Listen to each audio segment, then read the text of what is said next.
Broadcasting to you live from the Orion spiral arm of the Milky Way galaxy, the solar system, planet Earth, North America, the United States of America, somewhere outside of wherever they signed that Memorandum of Understanding. My name's Brian Engelman. Today is whatever today is. What is today?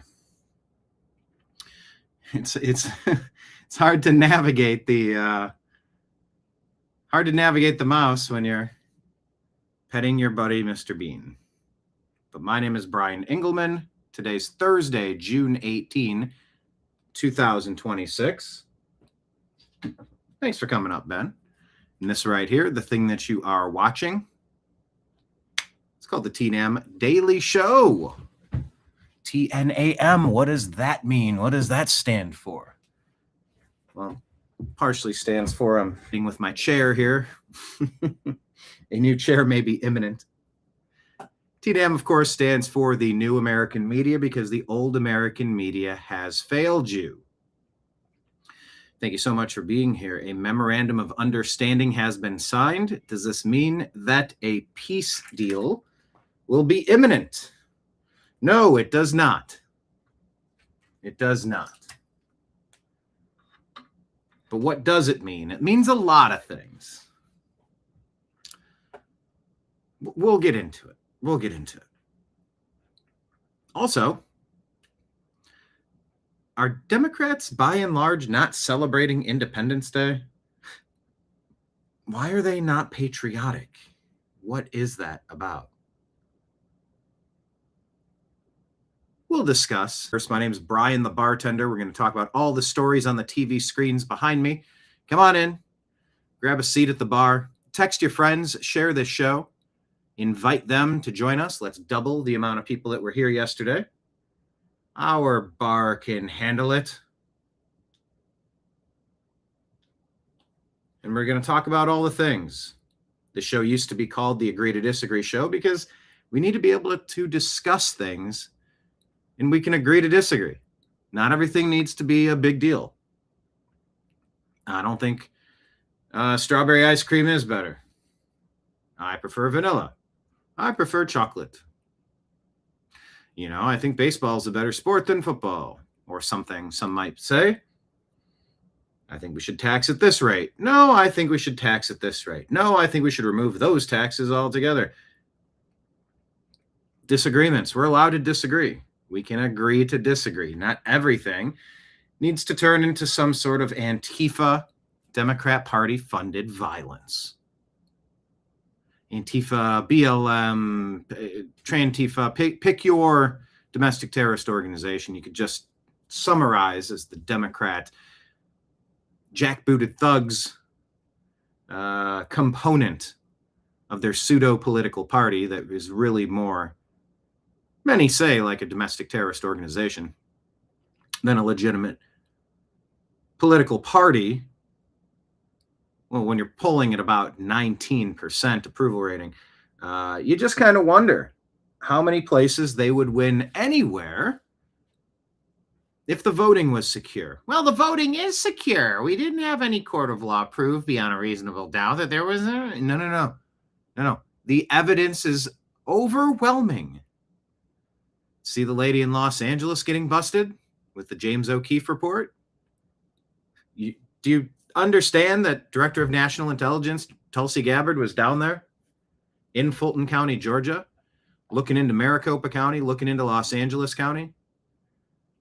And nationwide, this concept of ghost voters, the phantom voters, thousands of people signing up for places that don't exist or they don't have beds, you can't live there. And not providing information on the voting rolls to see, have these been cleaned up? Have we verified that these people are still people? Are they still valid to vote in your state? It all matters. And so President Trump is saying he's not going to pass FISA unless Save America Act is attached. And that feels relevant. Discussing the plan that, well, if there's states that won't provide their clean voter rolls to review, then they will not be allowed to send out mail-in ballots through the United States Postal Service.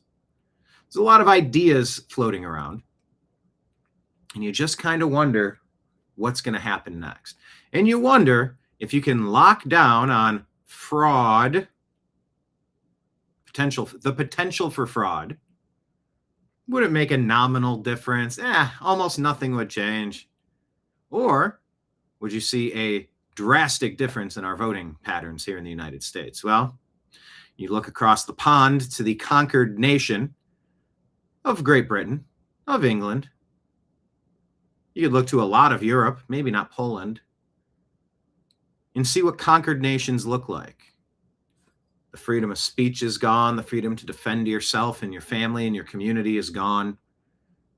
Meanwhile, you're being harassed, targeted, arrested, indicted, jailed for speaking out on things that are objectively true.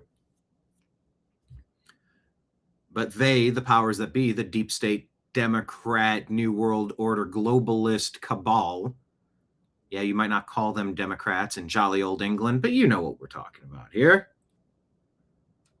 All of it matters. Thanks for the emoji, Patriot Warrior, in our Rumble chat. Ghost voter. Yes, the ghost voters. I mean, report after report down on Skid Row is showing people over and over and over and over and over and over saying, yeah, someone was down here. They asked me to sign up to vote for Karen Bass, and they gave me $2 and a cigarette. I'm a baller. I negotiated $4. I got $5 to vote. I got a pack of cigarettes to vote. How many people are registered in multiple places? What type of system, checks and balances are really in place to ensure that only the correct people are voting in elections that they're authorized to vote in? Well, if you can't prove the eligibility of the totality of your voter rolls, well then, that's sort of on you. That's on you. If there's a raid at the nightclub, there's a whole bunch of underage people there that don't have proper credentials to be inside. Well, it's sort of on the club. How did they get in? Did they break in through a basement entrance and sneak up the back way? Okay, well, that might be on the person and the group involved alone. But most likely, you got a doorman or a bouncer or an establishment that's being kind of lax on the rules, intentionally inflating their bar totals at the expense of public safety and the violation of the underage drinking laws. Consider the country a nightclub. Consider it a bar like this. It's our responsibility to check and make sure that the people inside are 21 and over. They're not on our do not serve list. Our whole row of bars, we have a do not serve list. If you cause a problem, if you're arrested, if you've run afoul of the law, if you've been kicked out of one of these bars, we don't want you coming down here anymore. For the good of the street, for the good of the community, for the good of our bar.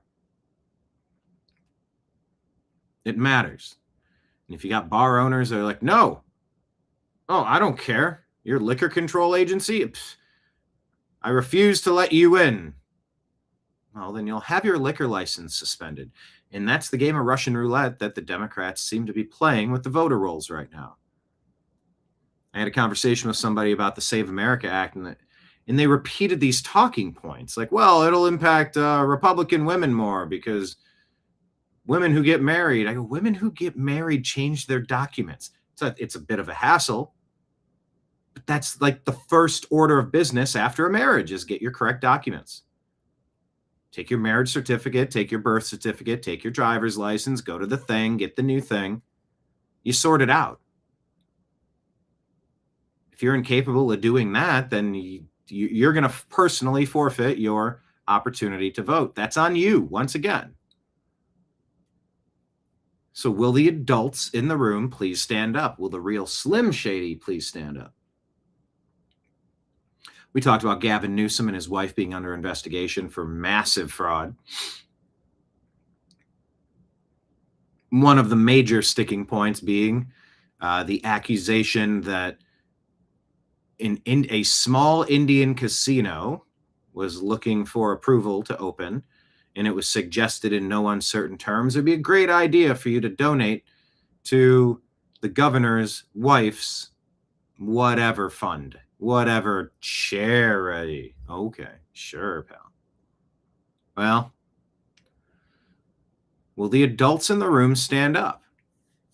Are there any adults left across Europe, a nation under invasion?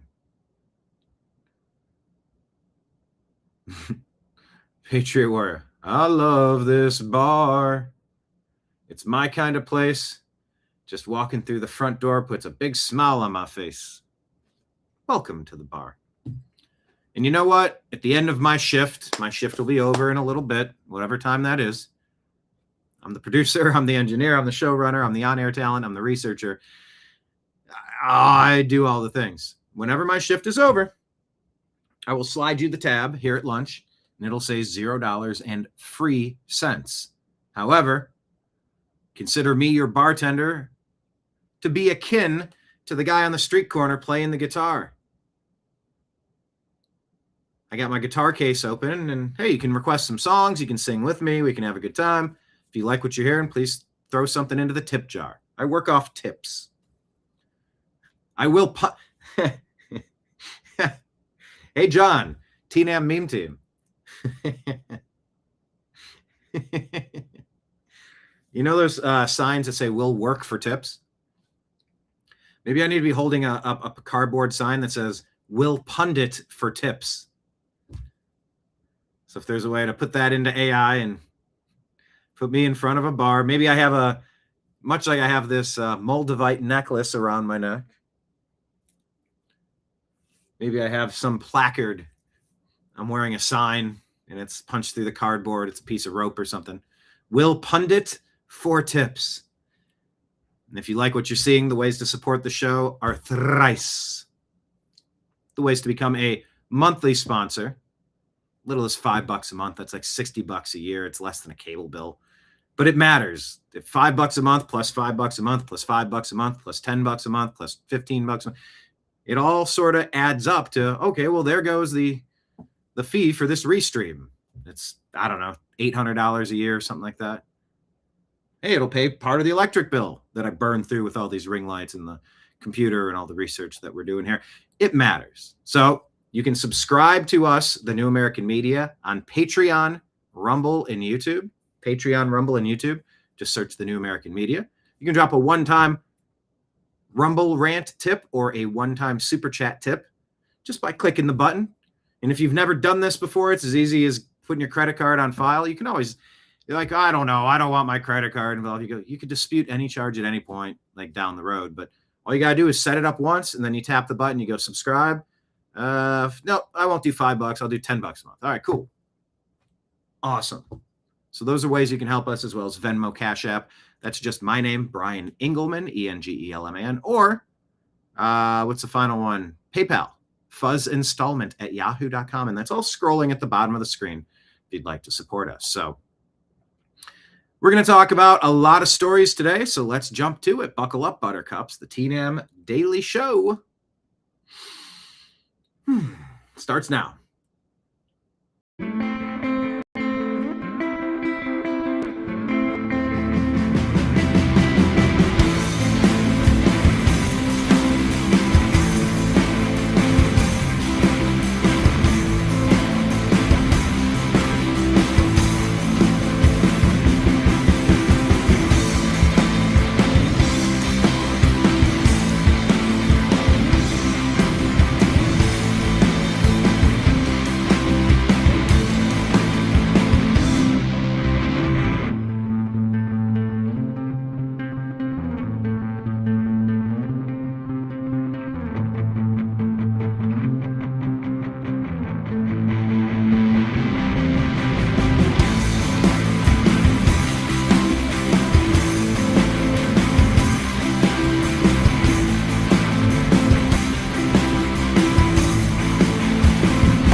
Your guide to the truth, thenewamericanmedia.com.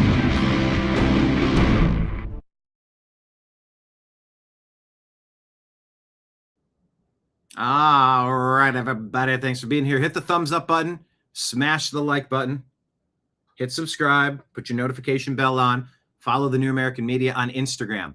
Grab our podcast on Spotify and Apple at The Agree to Disagree Show. We're still keeping that name. It's just everything's going there for now. Maybe I should rebrand it for the TNAM Daily Show. But for now, we're just trying to boost the numbers. We're trying to bring everybody in. We'll sort out the details a little bit later, but follow us in all the places, all the Facebook groups, the Facebook page, the New American Media, TNAM's The Agree to Disagree Show, and on X, we're at American_Media_.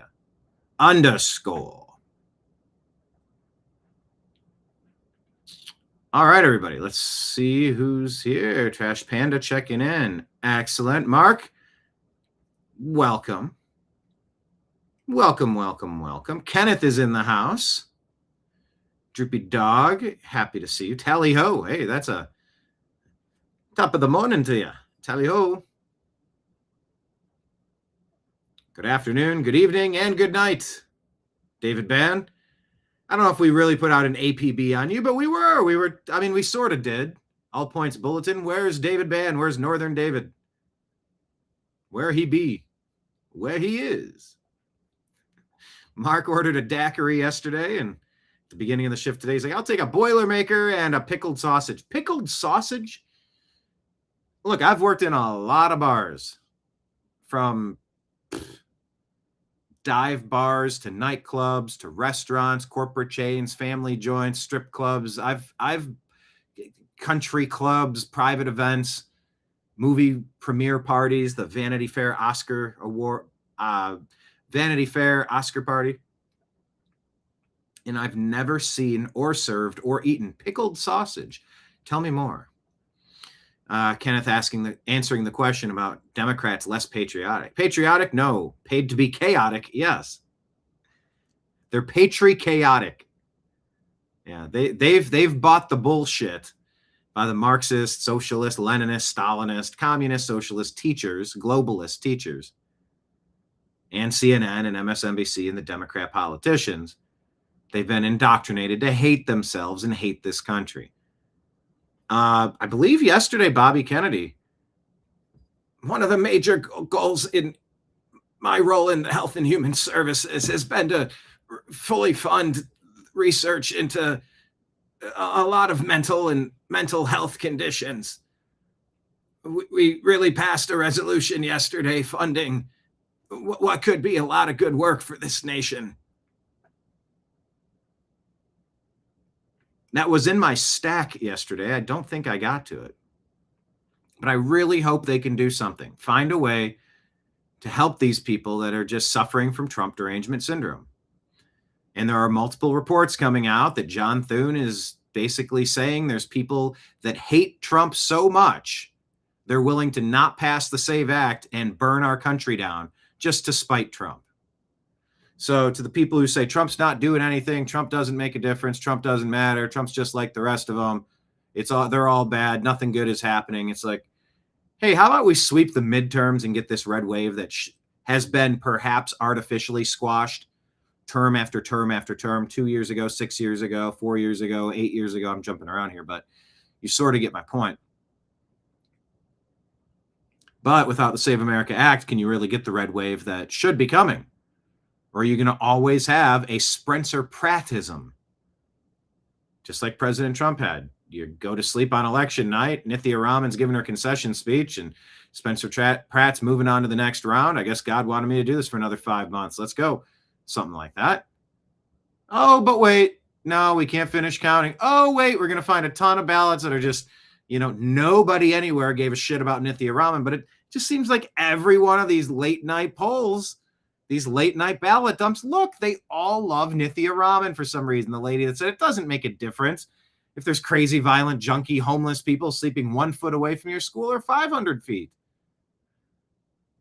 The gasps in the room when she said that were audible.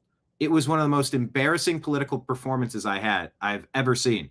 Completely disqualifying.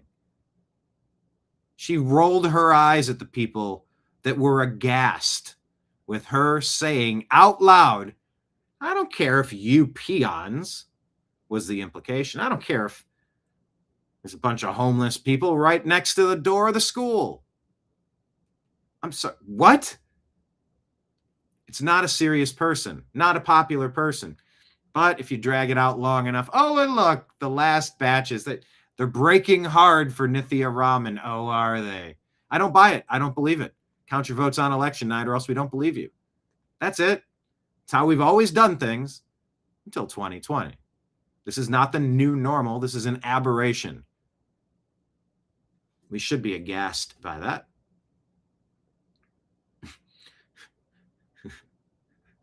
No, I was talking about ghost voters. Kenneth saying Space Ghost voted for the right, I heard. He voted for the night.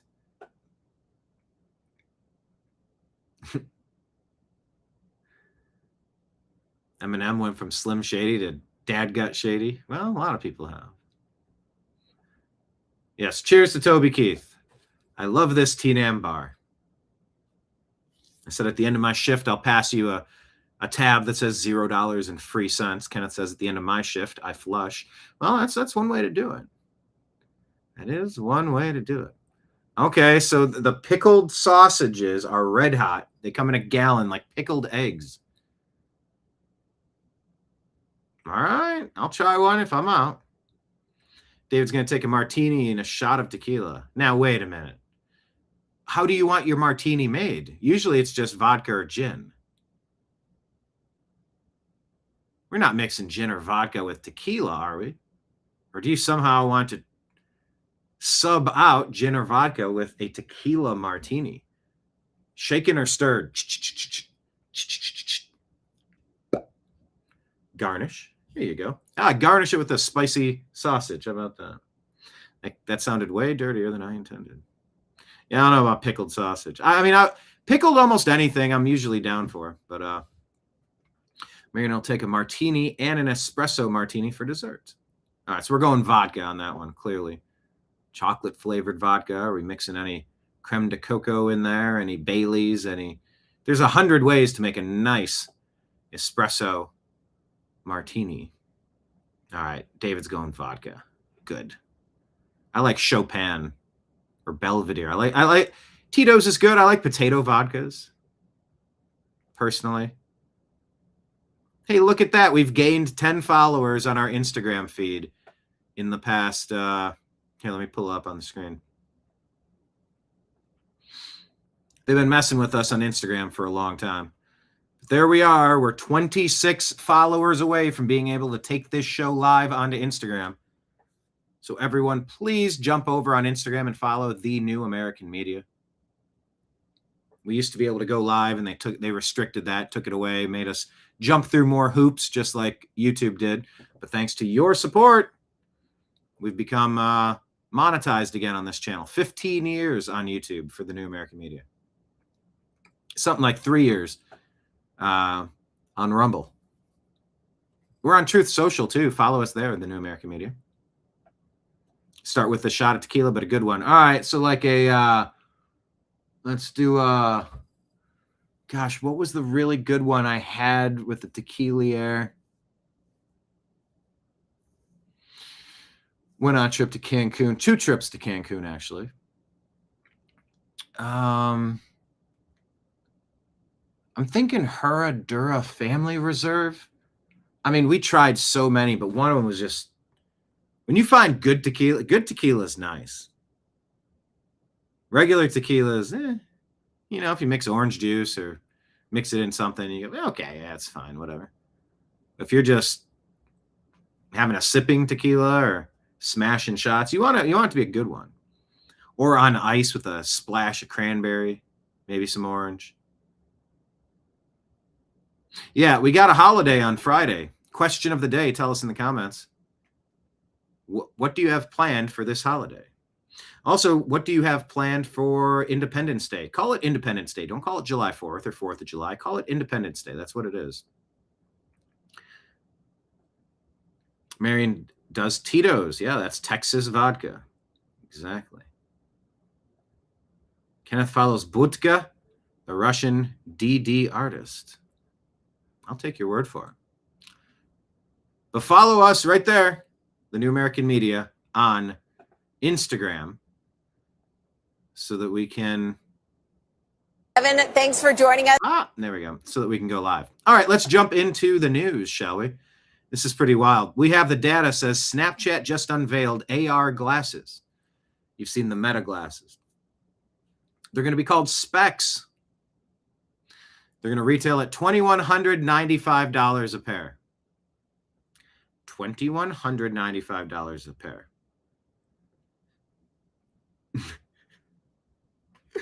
Their stock dropped 10% immediately. Evan, thanks for joining us here today. You're wearing your new Specs, which you just unveiled. They cost $2,195. The stock's down more than 5%. How do you address investor concerns about the potential market for these? Well, Julia, thanks so much for joining us here at AWE. It's been such an exciting day for the company and something we've been working towards for more than 12 years now to really bring computing into the world and make 12 years on these sunglasses. Wear sunglasses at night. Make it more human. And I think it's something that people are really looking for in this moment where they feel like screens are distracting them. People are spending on average more than 7 hours a day staring down at screens instead of connecting with their friends and staying present in the world. And we think Specs offer a totally new opportunity to bring computing into the world around you and help computing feel more human and more personal. Evan, thanks for joining us here. Only CFO says, crazy that no one will even notice he is wearing AR glasses. Look at these things. Look at these things. David says, I hope we'll be celebrating something good on the 4th of July. That'd be a great time to do a mass roundup on July 3rd and wake up to some great news on Independence Day. What the spec? Specs are only for speckled geese on the Southern Flyway. What's up, McCobston? Happy to have you here.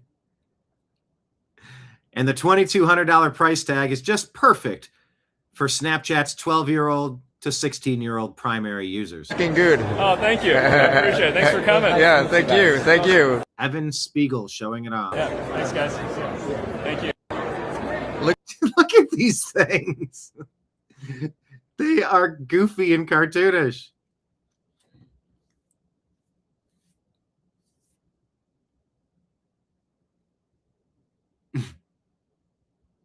So now, will Snapchat be acquired before 2027? Well, the odds went down. Looks like recent highs about 28, down to about 21 now. Booko Capital says, do you know how deeply broken a culture has to be to ship this product and let the CEO walk around like this? What is that? I would absolutely run out and get a pair of these. Tell us in the chat. Question of the day. I would absolutely go get a pair of these Snapchat glasses. Do you agree or disagree?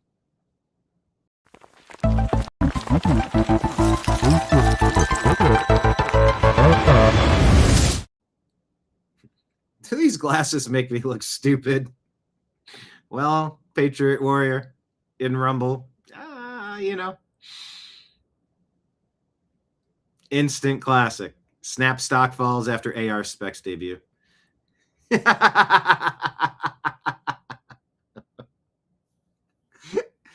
Of course, compare the picture of Jerry Seinfeld wearing these, would you call them fishbowl? Would you call them inch-thick glasses? Yeah, very reminiscent. Oh, and the ear is straining. It's struggling to hold this on his head even. Yeah, definitely not user-friendly. Yep, that's made for productivity, streaming, gaming, and a wide range of day-to-day activities. right. The company behind Snapchat just revealed their first ever consumer AR glasses. They're the first standalone, see-through wearable that seems more capable than regular AI smart glasses while being more compact than headsets, requiring no puck or tether. They're a spatial computer controlled by hand tracking and can be used between places at home, work, on a plane, or in a hotel, putting You knew this day was coming with all this stuff, but computing right into the world around you. Yup, that's pretty expensive, pretty ridiculous. Russ says the problem is they weren't chunky enough. So he enhanced them a little bit. Look at that. They tried to appeal to everyone and they appealed to no one. Should have gone with something bold. Anyway, don't expect a new Apple Vision Pro model this year. First gen was released February 24. Yeah, it sort of looks like Harry Carey. Come on. They're Harry Carey glasses or Seinfeld glasses. Ray says using black and white photography is a dead giveaway that the tech product is dorky and 0 cool points. They'll say it's supposed to be high fashion. Sorry, reality isn't a magazine spread taken against seamless studio lights. A company that's confident with their product will use color and show it off prominently instead of trying to use shadows to blend the chunkiness of the product silhouette.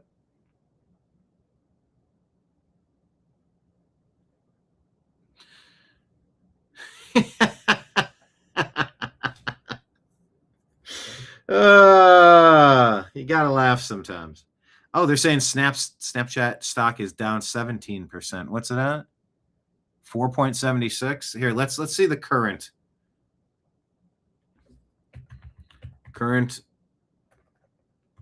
price Snapchat stock. Snapchat's a weird site. Follow the New American Media on Snapchat, by the way. All right, it says the current price of the stock, $477.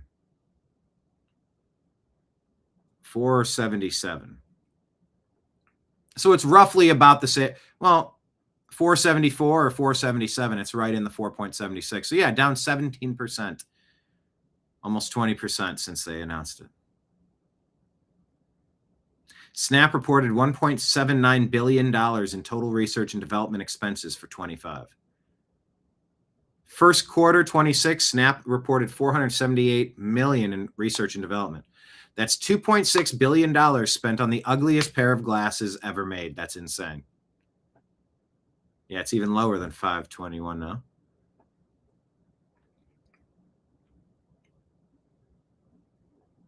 All right. So the UK... Let's keep it moving. I thought that was classic. Where'd chat go? I don't see chat. Oh, there it is. There's all these new buttons now. Marion celebrating Independence Day with friends and family. Nice. Geek goggles, yes. David disagrees. He's not getting them. Kenneth says beer goggles are way cheaper. I'll stick with my Buc-ee's $30 sunshades. Does it have the logo on the side? Ray-Bans are good enough for me.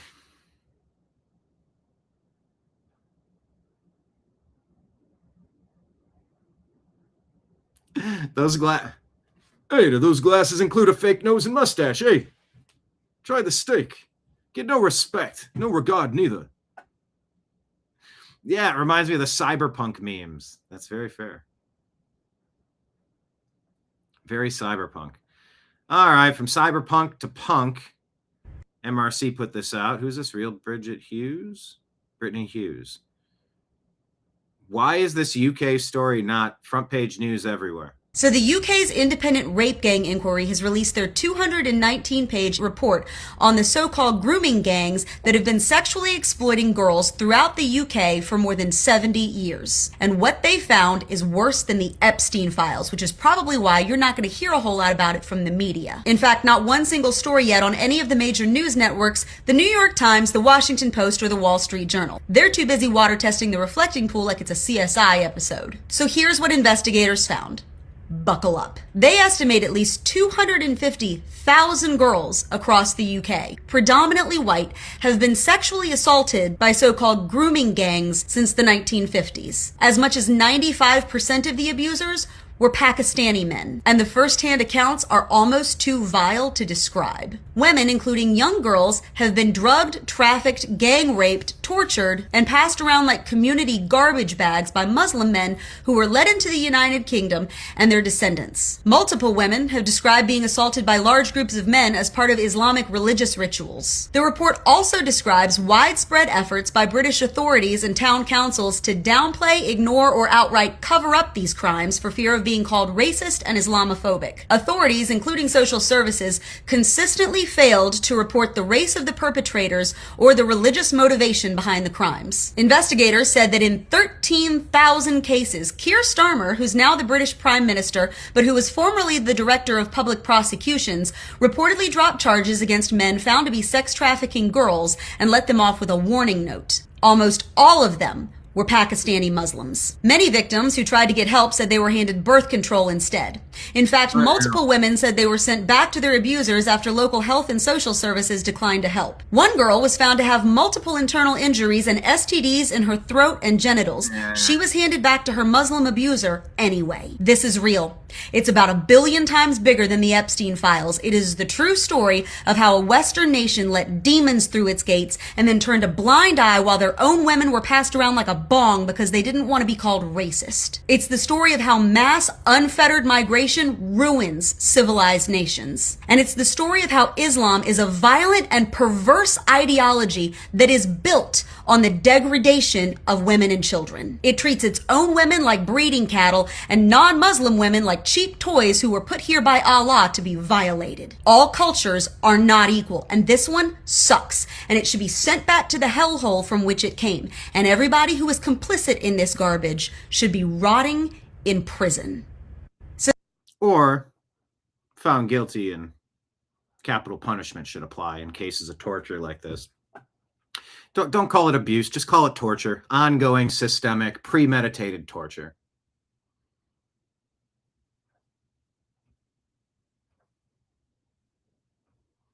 What we have here is failure to communicate lines in the sand of what you will and will not tolerate. So the question in the chat, do you agree or disagree with that lady?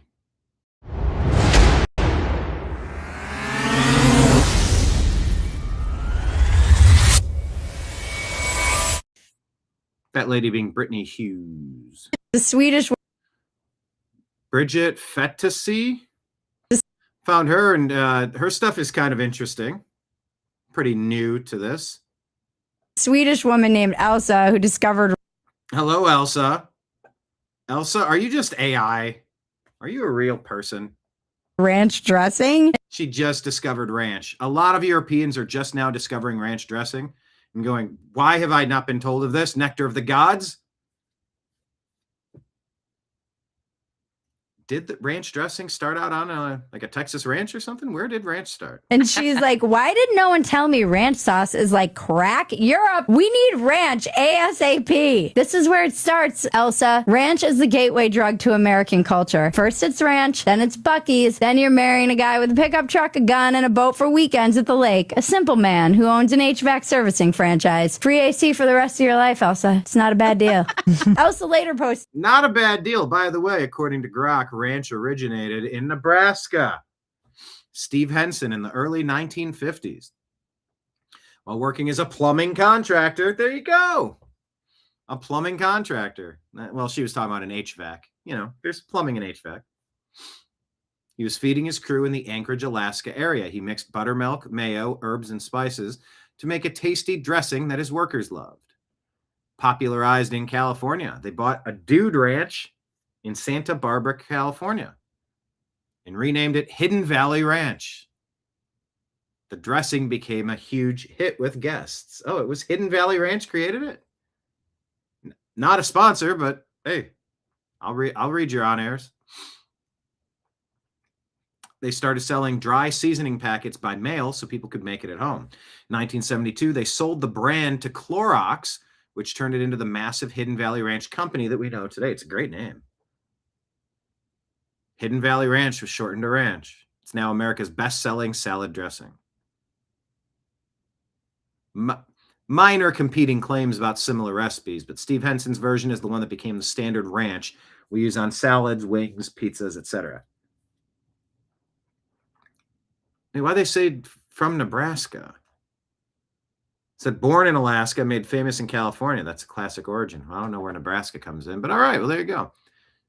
Back to the ranch. Said currently flying over. We're covering all the hard-hitting stories like shitty Instagram, shitty Snapchat cartoon glasses, like the Karl Marx. No, not Karl Marx. Groucho Marx.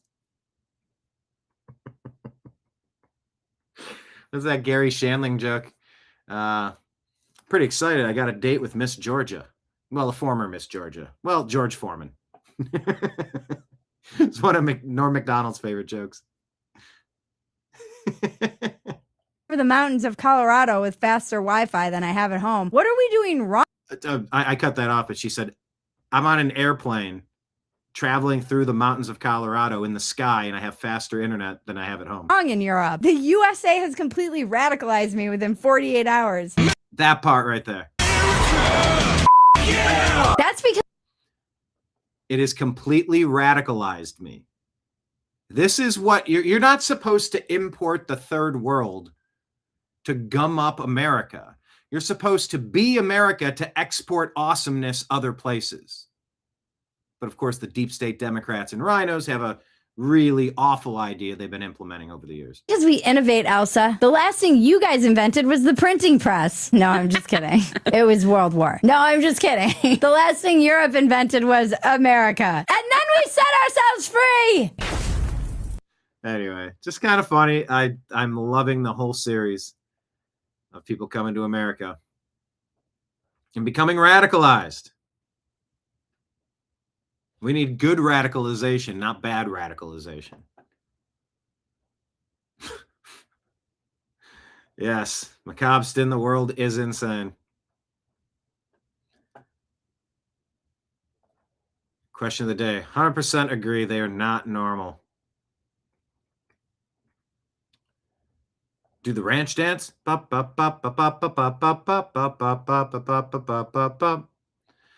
I mean, Europeans have vacationed here before. Why is it a trend now?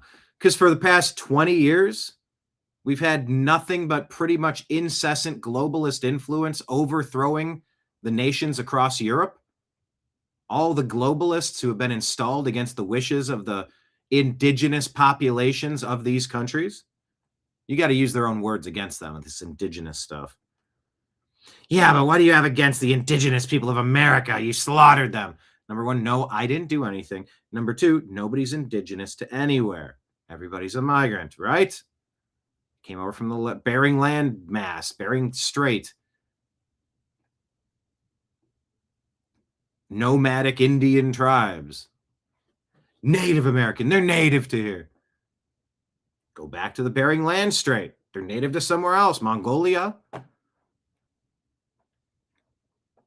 But yeah, I mean, America has just had so much bad press. When you have Barack Hussein Obama going on apology tours, becomes president and goes around like apologizing for the atrocities of America. It's like, bro, you're the CEO of America. What are you doing?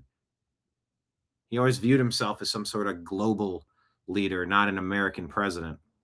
I saw that from day one and I couldn't stand it.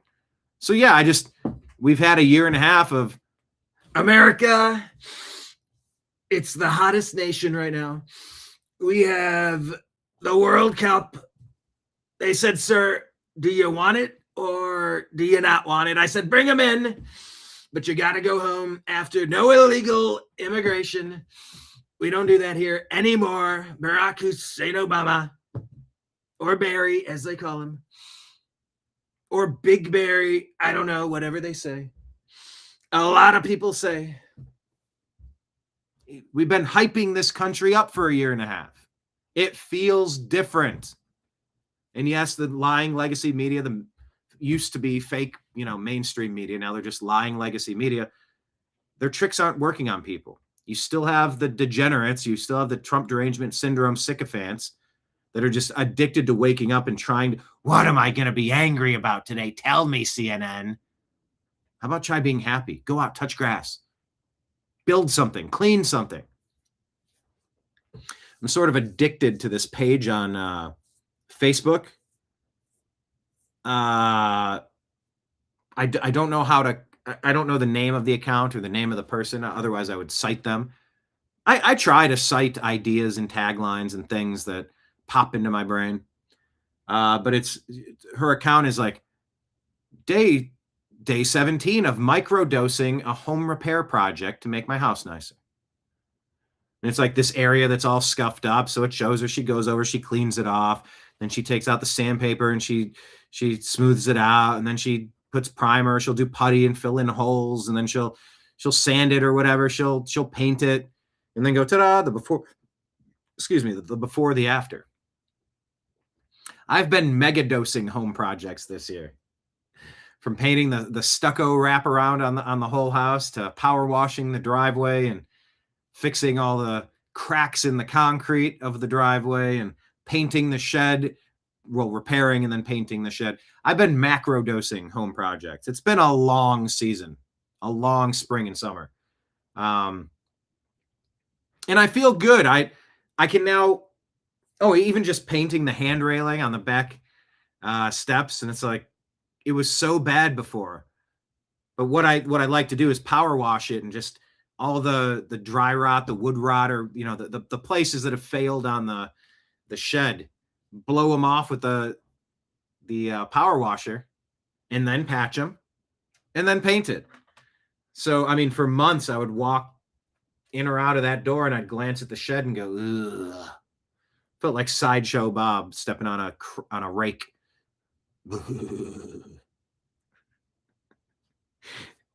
I still remember the look of surprise on Kelsey Grammer's face when I told him I really appreciate your work. I'm such a big fan. I just want to tell you. He goes, "Oh, really? Of who?" And I said, "I think Sideshow Bob's one of the best characters in television history." He's like, "Really? Sideshow Bob?" I'm like, "He's diabolical and your voice is perfect. It's such a great character." But when your mind sees the stuff that's broken, it's like you kind of can't move. You got to start crossing the to-do items off the list. And so I've been microdosing projects. Anyway. Yeah, a lot of people used to call Ellen DeGeneres Ellen Degenerate. That was her nickname for a long time. The Swedish woman named... I'm Christian Hartsock reporting from... All right, Chris. I'm Christian reporting for Project Veritas. Hartsock reporting from downtown Los Angeles. In the days following the LA mayoral race, in which Project Veritas. That's what James O'Keefe started, and then they kicked him out. Third place polling city councilwoman Nithya Raman somehow amassed enough votes to edge out Spencer Pratt. Reporting by the California Post has traced thousands of mysterious voter registrations to single locations.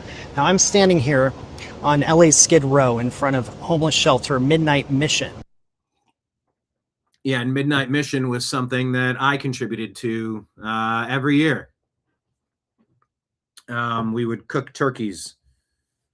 They would go the day after Thanksgiving, and turkeys that were, I don't know how much a pound, but then the day after at Costco or wherever place, I mean, it would be, if it was $12 a pound, now it's $1 a pound. I mean, it was just like, we got to blow these out. So we could pool our resources, and we would just show up and bring fully cooked turkeys. And then they'd take them and make all these meals, separate them and make just meal after meal after meal for the Midnight Mission. But could the Midnight Mission and places similar be engaged in voter fraud? Well, maybe not directly, but perhaps definitely indirectly.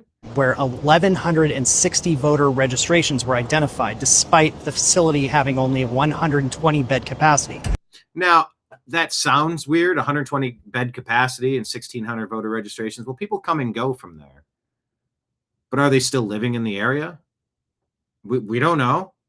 That's the problem. If we don't know where you're living, how do we, how can you confirm? So we're citing they were giving cigarettes and cash. Yep, cigarettes and cash if you register to vote. Really? Yeah. So and you saw this? Yeah, I saw it. So tell me exactly what you saw. They had these papers, and they were they're asking you if you're registered to vote, you could sign. They give you $2 or something. A cigarette. They were offering $2 a cigarette. If you registered to vote. They were paying $5 to register the vote. Who were these people? some black guy, a Hispanic girl, and, mostly just black. So you were seeing people pay people $5 to... Yes, to fill out a form. How often have you seen this happen? I've seen it happen about 30 times. 30 times? Yes. And there's also been reports of people coming around here and paying people to fill out ballots or registration forms. Professional fraud. Yeah, have you seen this happen? Yes. Where have you seen it? Locally, around the midnight area, that's all. Yeah. And who are these people? I'm not sure. When did you witness it happening? This month. So that's June. June? Okay. And what were they offering people? And what were they having them sign? Basically, the contract is it's money. Basically, it's all money. Money. But what do they pay? They're paying them cigarettes and cash? And, yeah, exactly. Yeah. It's a professional fraud ring. Yeah. So do you see that a lot around here? Yes. We're wondering if you've witnessed people paying people to fill out voter registration You don't think this is evidence? Yeah, of course this is evidence. Forms or ballots. Person after person after person, all confirming roughly the same exact story. Yes, absolutely. So when did you see that? Before the election. Right before the election? The day of. Were they telling people who to vote for? Absolutely. Were they telling them to vote for Karen Bass or Nithya Raman? The Bass was not favored, let's put it that way. Bass was not the favorite? No. Was it Nithya Raman? That I heard, yes. Pardon? That I heard, yes. And they were paying them to vote? Yes, oh yes. Because to fill out ballots? Oh yes. And the people gathering ballots are paying people to sign the ballots with other people's names. With other people's names? Say that last part again? Tell you the name and the address. They would tell you the name and the address? They would have it written somewhere and then you would copy it. Okay, so it's not just asking them to sign up. They would tell you, here's somebody's name, here's somebody's address, use this. Now, is this someone that's passed away? Okay, this is where it gets interesting. It's not just, hi, I'm John Smith. John Smith, 1882. Whoop, my mistake. The dead have come back and they're all voting Democrat. This is where you peel the onion back another layer. This is a next level of diabolical. They're telling you to use this name and use this address and make a mark here as if you're filling out this person's signature. Are these people that have been kicked off the voting rolls, but they can come back on if they jump? This is where my curiosity gets. Mine goes to 11. Okay, so you witnessed this. You witnessed people paying people $2 to vote for Nithya Raman. Yes, I also witnessed large piles of signed quote-unquote ballots. Quote-unquote ballots. In Tupperware containers outside. So we've had a few people confirming having seen people coming from out of town and paying people to fill out ballots or voter registration forms. I've heard a mixture of things, ballots and voter registration. And by the way, Spencer Pratt had his lead evaporate after mailed-in ballots arrived post-election day. And then a week later, his campaign office burned down. Registration forms. So there's been a few confirmations of that. I'm Christian Hardsock, reporting from downtown Los Angeles. All right, I'm putting here, will we finally indict those engaged in the treasonous overthrow of our American elections? Hit the thumbs up button, hit like, hit subscribe. Please copy this show, share it on Rumble, share it on YouTube, share it on X, send it on Facebook, text it to somebody. I'm Christian. Invite your people. America. Yes, America was not ready for what Scotland came in and did to Boston.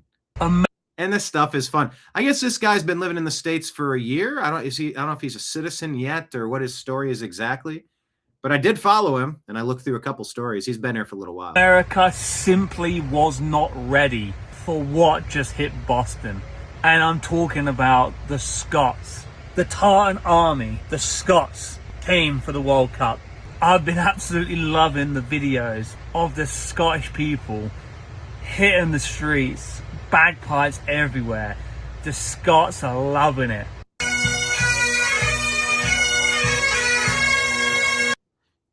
Hi, this is Google. We're going to give you a copyright strike because someone's playing a song on a bagpipe. But how neat is that? The Scots are invading. I don't think for a second America was ready to see these guys, full kilts, storming down their streets. Well, we've had 20 years of Obama pushing the trans stuff, so seeing a guy in a kilt is, kind of par for the course at this point. Pipes as loud as possible for their country and their football team. I have absolutely loved the videos of this, loved the bagpipes, loved the flags, loved everything about it. As a Brit, I absolutely love Scottish bagpipes. There is something magical about the Scottish bagpipe. But just don't ask him this one thing. Don't ask a Scotsman what's under his kilt. America. They will America.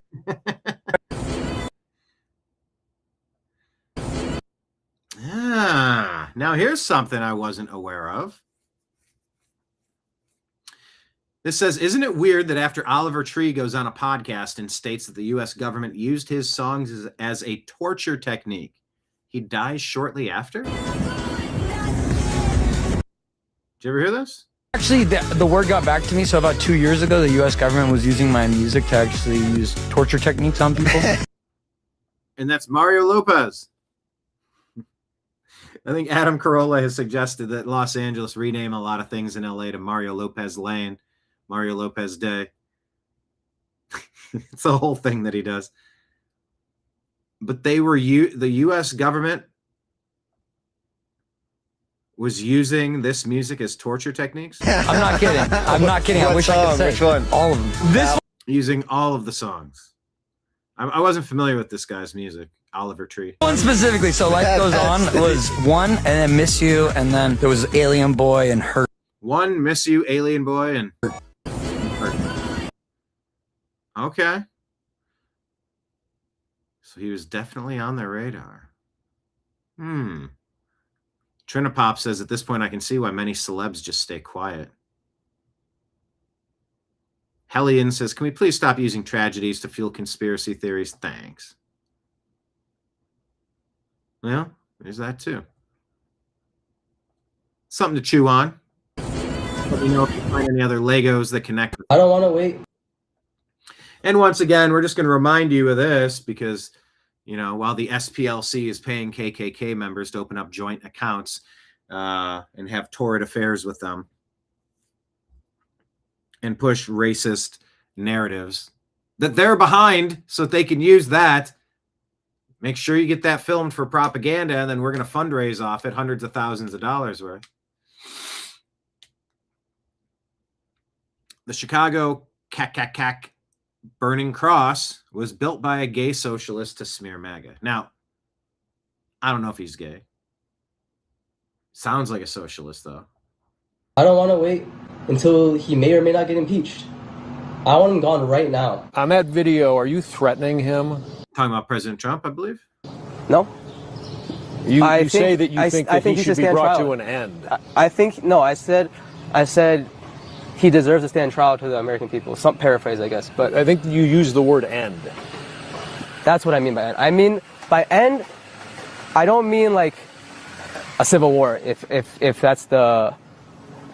that is the imagery that you're trying to imagine. Lou says he built this cross after carrying wooden slats from his near West Side apartment to Grant Park last Tuesday afternoon. He showed the red ball cap that he put on the top beam and used lighter fluid and toilet paper to get it all going. I put a red hat to signify the MAGA hat, the Make America Great Again hat.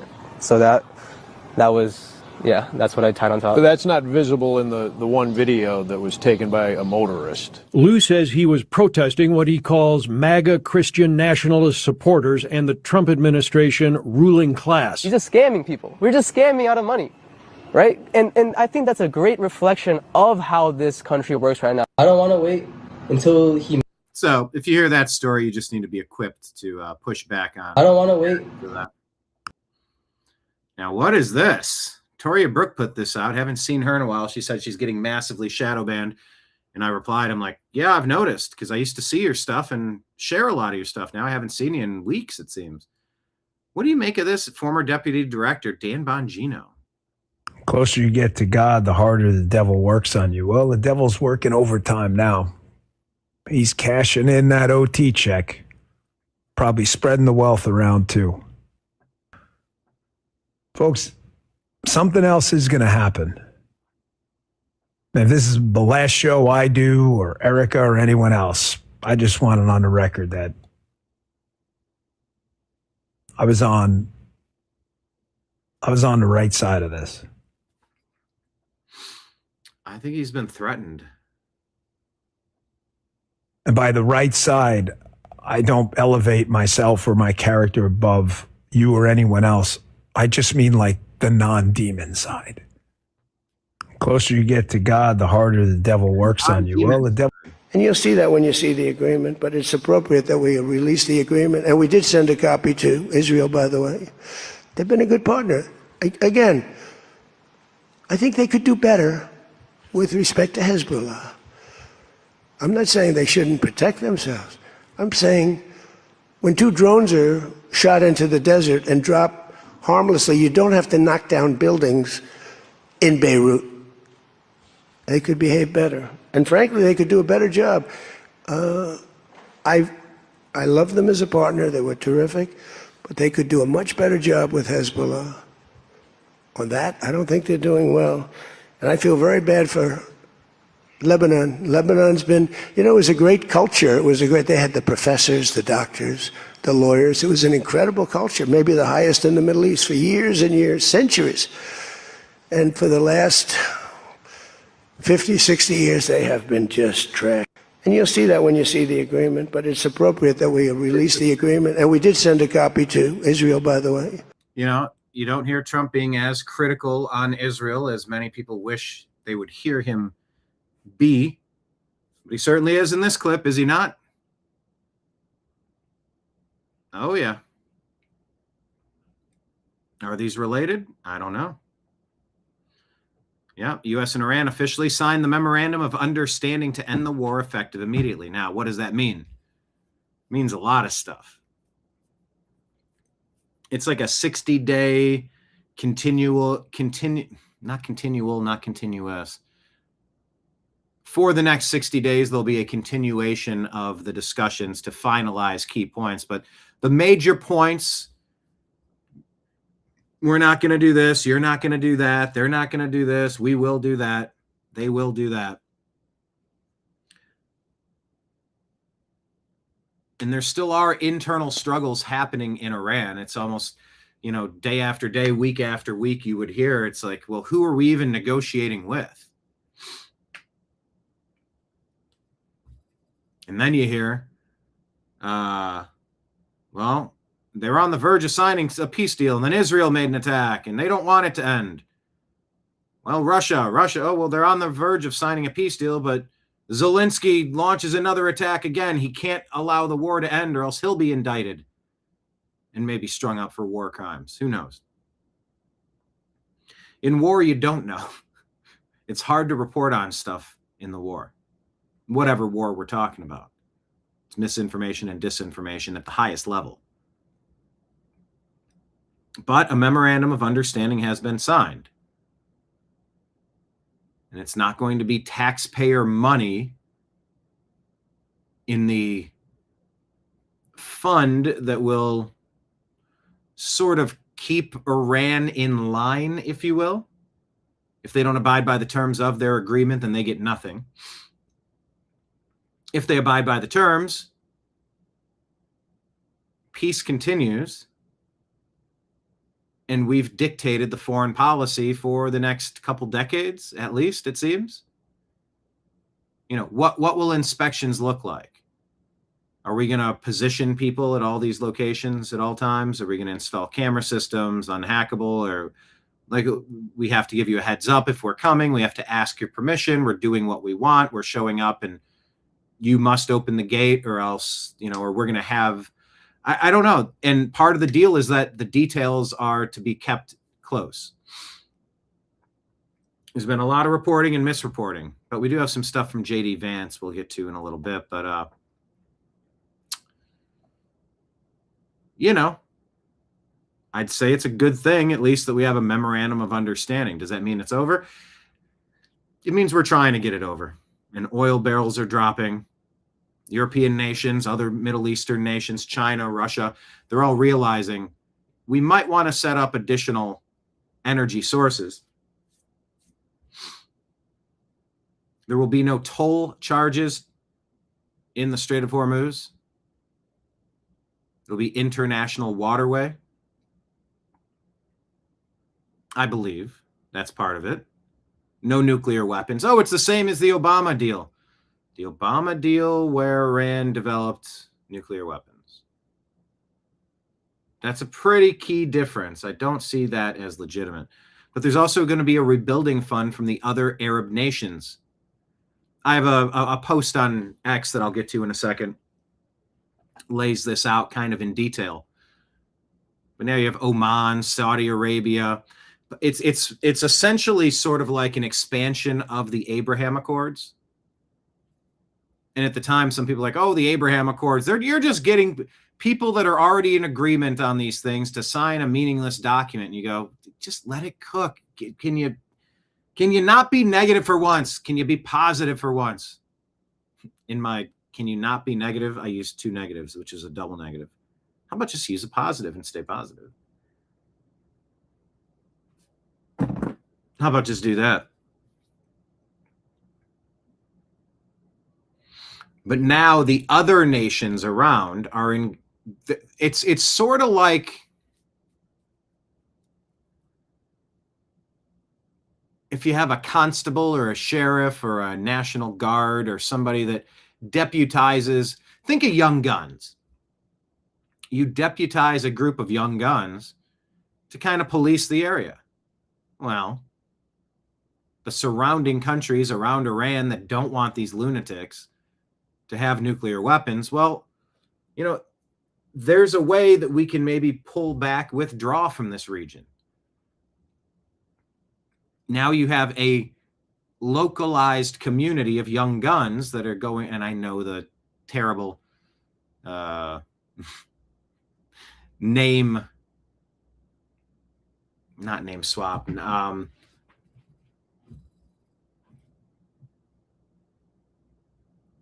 Paul Ryan. Is that his name? Paul Ryan? They were called the Young Guns. It was like Kevin McCarthy.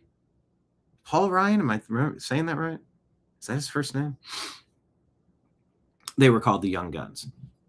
But we'll see. We'll see how it shakes out. Kenneth's friend Abraham drove an Accord. Nice.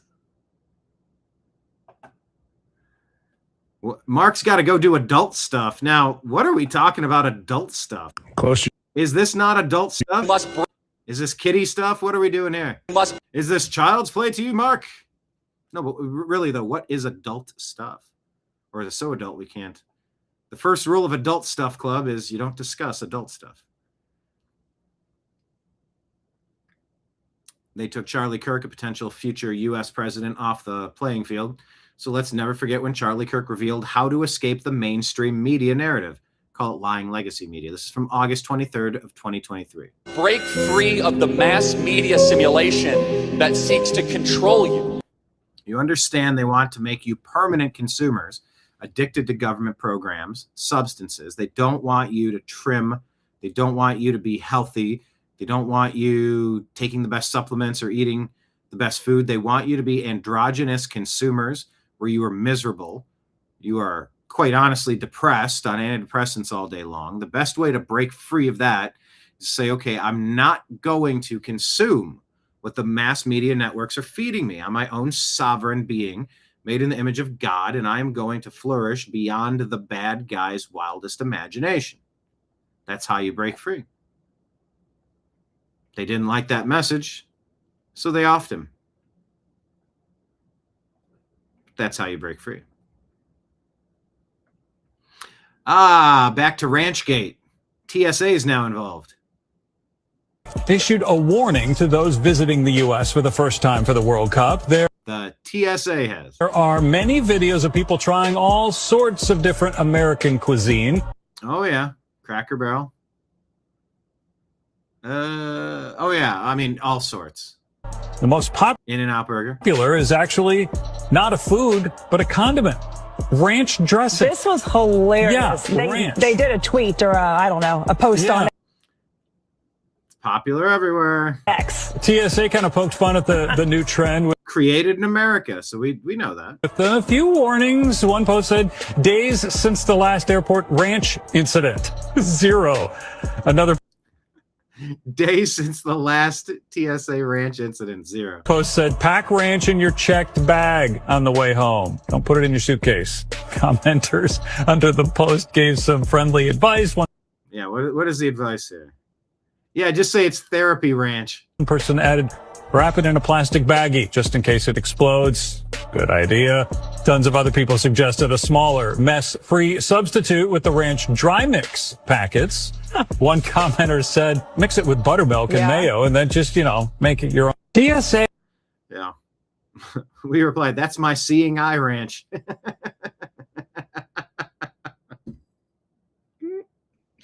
That's my seeing eye ranch.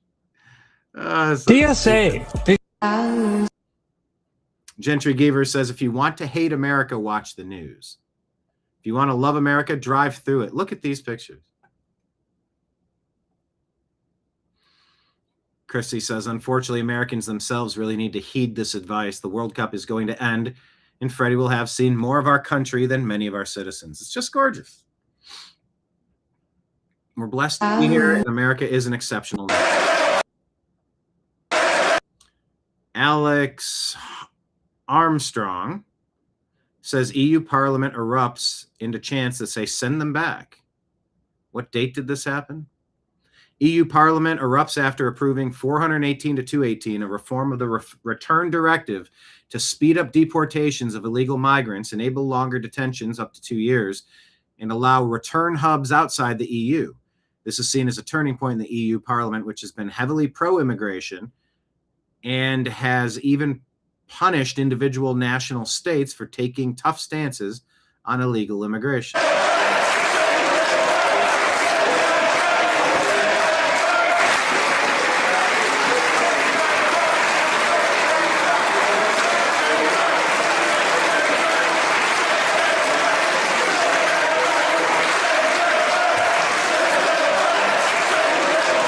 I'm saying send them back.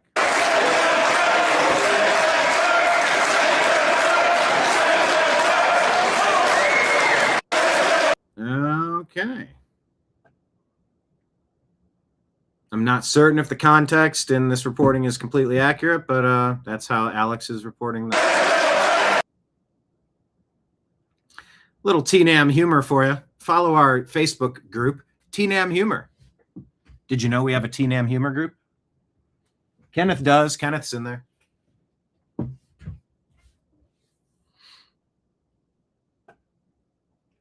Kids today. People wrote 10-page papers without AI? Me. I wrote 10-page papers without even reading the actual book. Raise your hand if you're sure that you've also done that.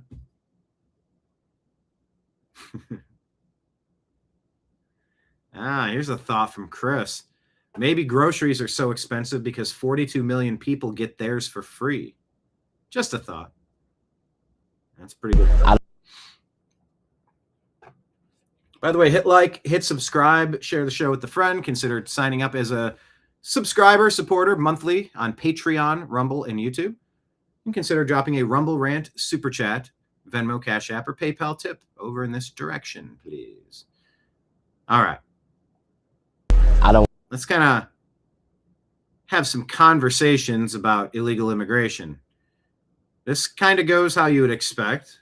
want someone living in my house. Thank you. So you and I are both against illegal immigration. So the example I always give is if you, Trent, you are an immigrations officer, you're part of the Department of Homeland Security, and you have an Iraqi civilian, he's applying for immigration status in the United States, and he says, in my culture, I married an 8-year-old. I totally plan on coming to the United States and practicing my Iraqi Middle Eastern culture, and I'm going to marry and fuck a 12-year-old. Okay. Wouldn't you say, as the immigrations officer, you know what? That's a really bad culture. I don't want that here. That's the only answer to knowing that. I would say that's a really bad person. But hang on, but it's not him. He says this is totally normal. Where did I get this from? It's from my culture. It's an actual thing that's happening right now. So I'm genuinely just curious. Would you accept him into the United States? I would not accept him into the United States. But why? Because he has practices that I think, are against the law. Perfect. So you don't import people that are going to be bringing ideas with them, ideologies that will violate our laws. You've got to carefully screen people. That's why it should be a very small number of select, ultra qualified people, just like a college admission. Here we go. So we're on the same team here. The quite literal taking of Middle Eastern culture and putting it onto the West, I don't believe that's happening. Sweden is now the rape capital of Europe, and almost all Sweden is now the R capital of Europe. All of those rapes are being conducted by middle-aged and young men, particularly from Middle Eastern countries. It's like, it has already happened. Yes. So should we deport those people back to their countries? I think if you rape somebody, I think you should absolutely be deported, yeah. Great. So we're in total agreement then that not only should you be deported, but we would actually support agencies of the government that facilitate the deportation of that. And you know what agency I'm thinking of? Yes. Immigration Customs Enforcement, ICE. So we would agree that we should support ICE because they're the ones who are deporting those individuals. Overwhelmingly, 90+% of the people being arrested have no criminal record. Man, do they love repeating this stuff. Have zero criminal. That is demonstrably not true. They are illegally in the country. They have violated our laws by sneaking into our country. And again, I think we just fundamentally disagree on what constitutes a crime. I'm saying if you come into a country illegally, you're saying illegal immigration is not a crime, correct? You cannot be deported and arrested for it. But I just want to understand from you, illegal immigration, is that a crime, yes or no? It is a crime. Great. So what should the consequence be to someone who illegally... Yeah.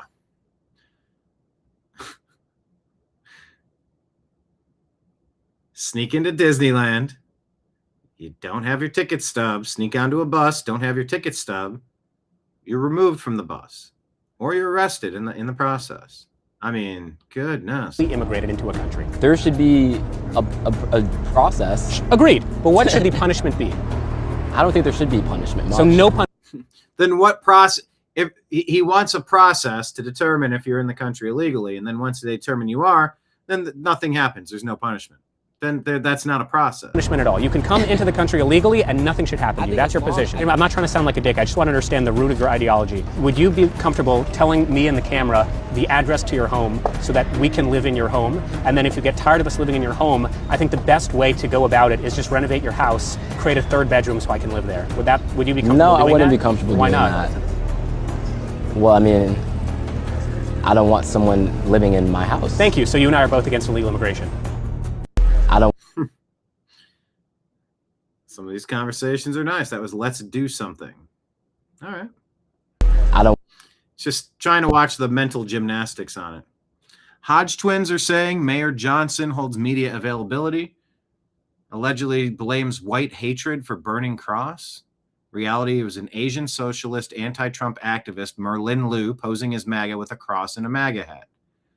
Johnson says, allegedly, according to Hodge twins, quote, it's a painful reminder of how hatred toward Black Americans still permeates, end quote. Other than being completely wrong, great take, Mr. Mayor. Let me ask Grok.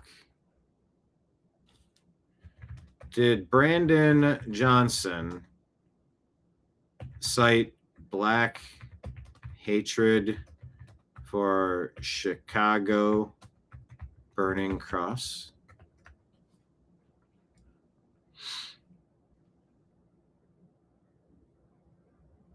Yes. He framed the Burning Cross incident in Grant Park primarily as a symbol of hatred and historical violence against Black Americans from June 16th. Okay, that's true.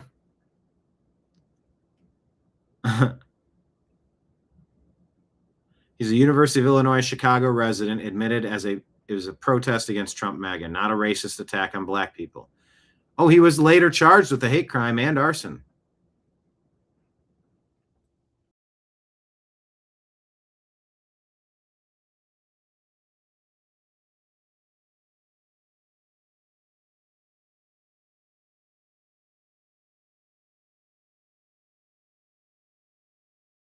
Next plane home. Cam Higbee says we should be rounding up more illegal pregnant women and deporting them immediately, not letting the ones we have detained go. Cam says, according to Congressman Frank Pallone, Delaney Hall has released pregnant detainees at the demand of rioters. Great. Now they've been taught that violence and rioting works. Super awesome.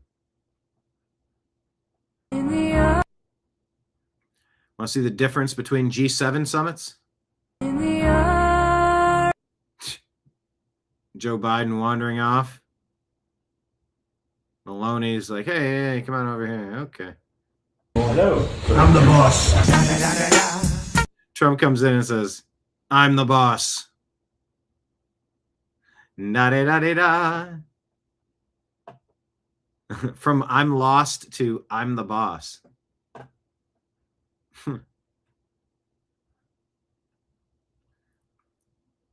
Kind of funny. I mean, he sort of is, though.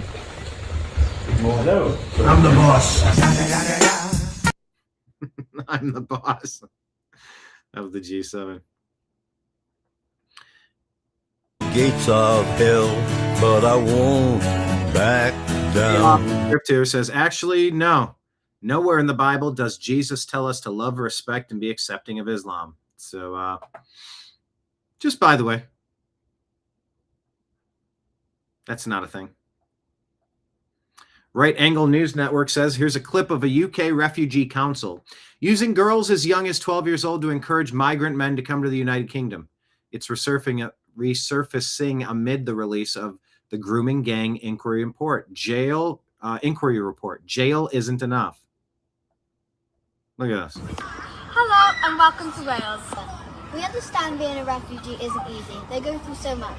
Fleeing your country is difficult, but Wales wants to help you feel welcome.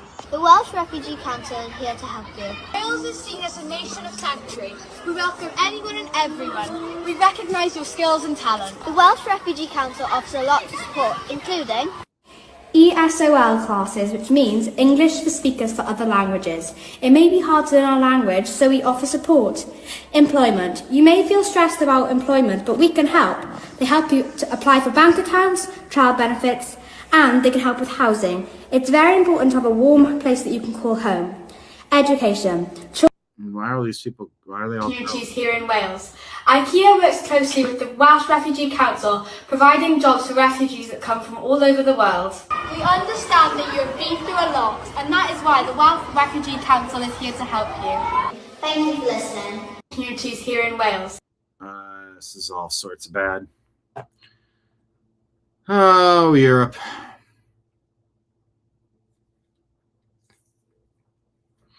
One report estimating over 250,000 victims of organized child exploitation and torture across the UK. Repeated failures and complicity by police, social service, and authorities to protect predominantly British girls. Where's the feminist outrage, huh? You tell me. Oh, here's a wild video. TNAM preparedness, please. Is there any volume? So We Are Breitbart put this out. It says a split-second decision may have saved lives. A Jacksonville officer made a split-second decision to use a pit maneuver to stop a suspected drunk driver who repeatedly breached the Ironman Jacksonville race course and nearly struck athletes. Yeah, this is when you see some of these maneuvers of this driver. Oh, these marathoners are very lucky. Ironman participants are very lucky. And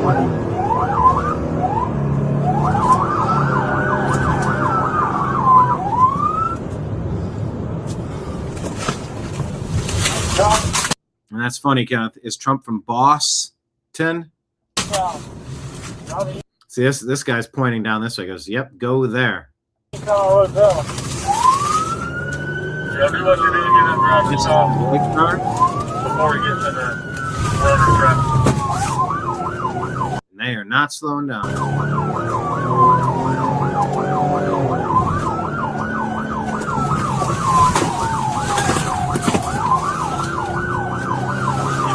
Choosing to evade the police at this point.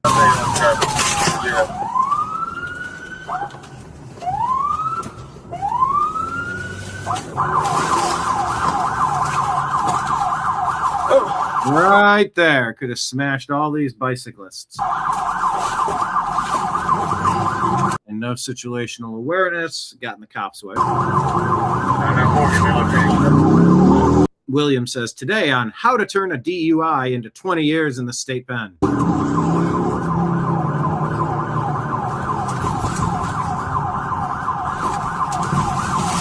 Still moving or is y'all full? Who do you think's behind the wheel? Brad, Oak.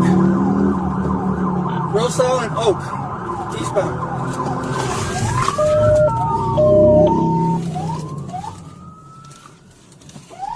Whoa! Oh, you broke it.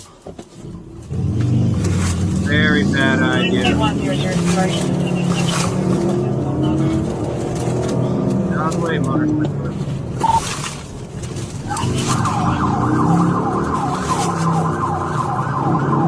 Man, that motorcyclist better be real careful. Riverside going south. Speeds 50, 60.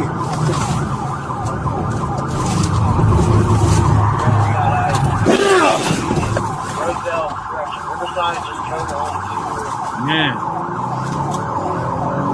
That's it. Gotta stop this guy. He's gonna kill someone.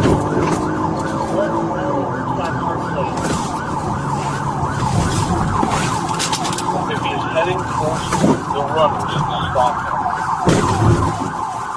Pit, pit, pit!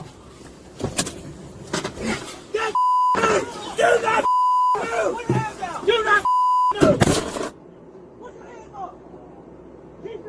That dude was reckless as shit. Should be reckless.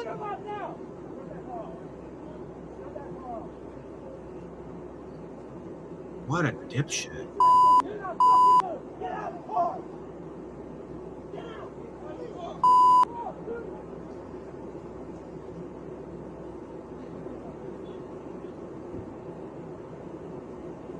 Be careful out there on the roadways.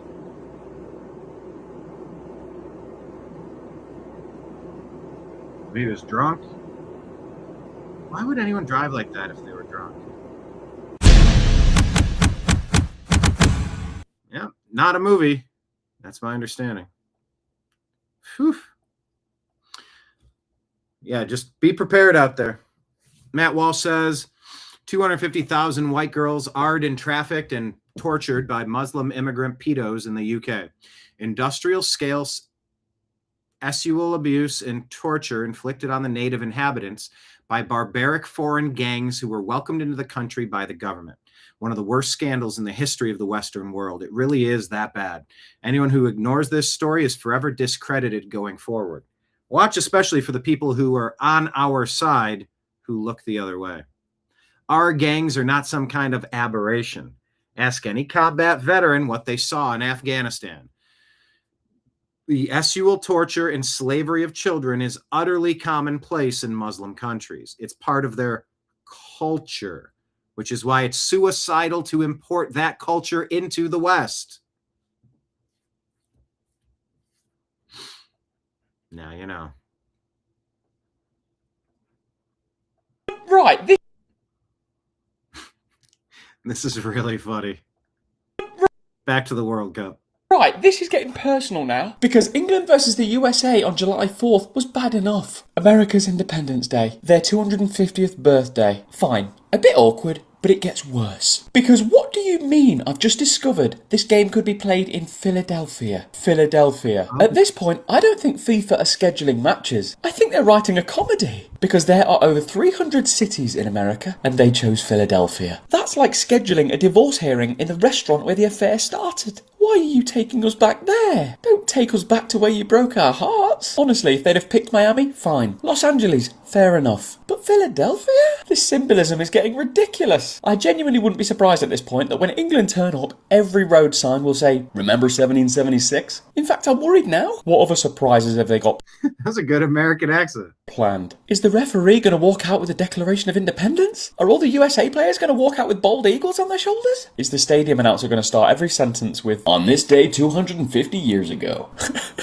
I don't think this is a soccer game anymore. We've been invited to a reenactment. We're historical props. I've seen less foreshadowing in Hollywood films. The Americans don't even need to trash talk us. The itinerary is already doing it. At this point, just rename it. 1776, the rematch. Are the England players going to have to walk past a museum exhibit before kickoff? On your left, you'll see several decisions that aged extremely well for the Americans. Listen, if England lose to the USA in Philadelphia on July 4th, I don't think that's a defeat. I think that's America accidentally discovering time travel and deciding to run the simulation back one more time. Right. Run it back. Well, I did look it up, though, and they're saying it is not possible, unfortunately, for us to play July 4th. Now, USA is in Group D. England is in Group L. The 2 round of 16 matches on Saturday, July 4th are in Houston, the winner of certain earlier matches, and then Philadelphia, the winner of match 74 versus match 77. England has no path from Group L. USA could theoretically reach the Philly game only as a third-place team from Group D and advancing further, but England cannot meet them there. Earliest that they could clash is quarterfinals July 9 through 11. But that had me going for a little while.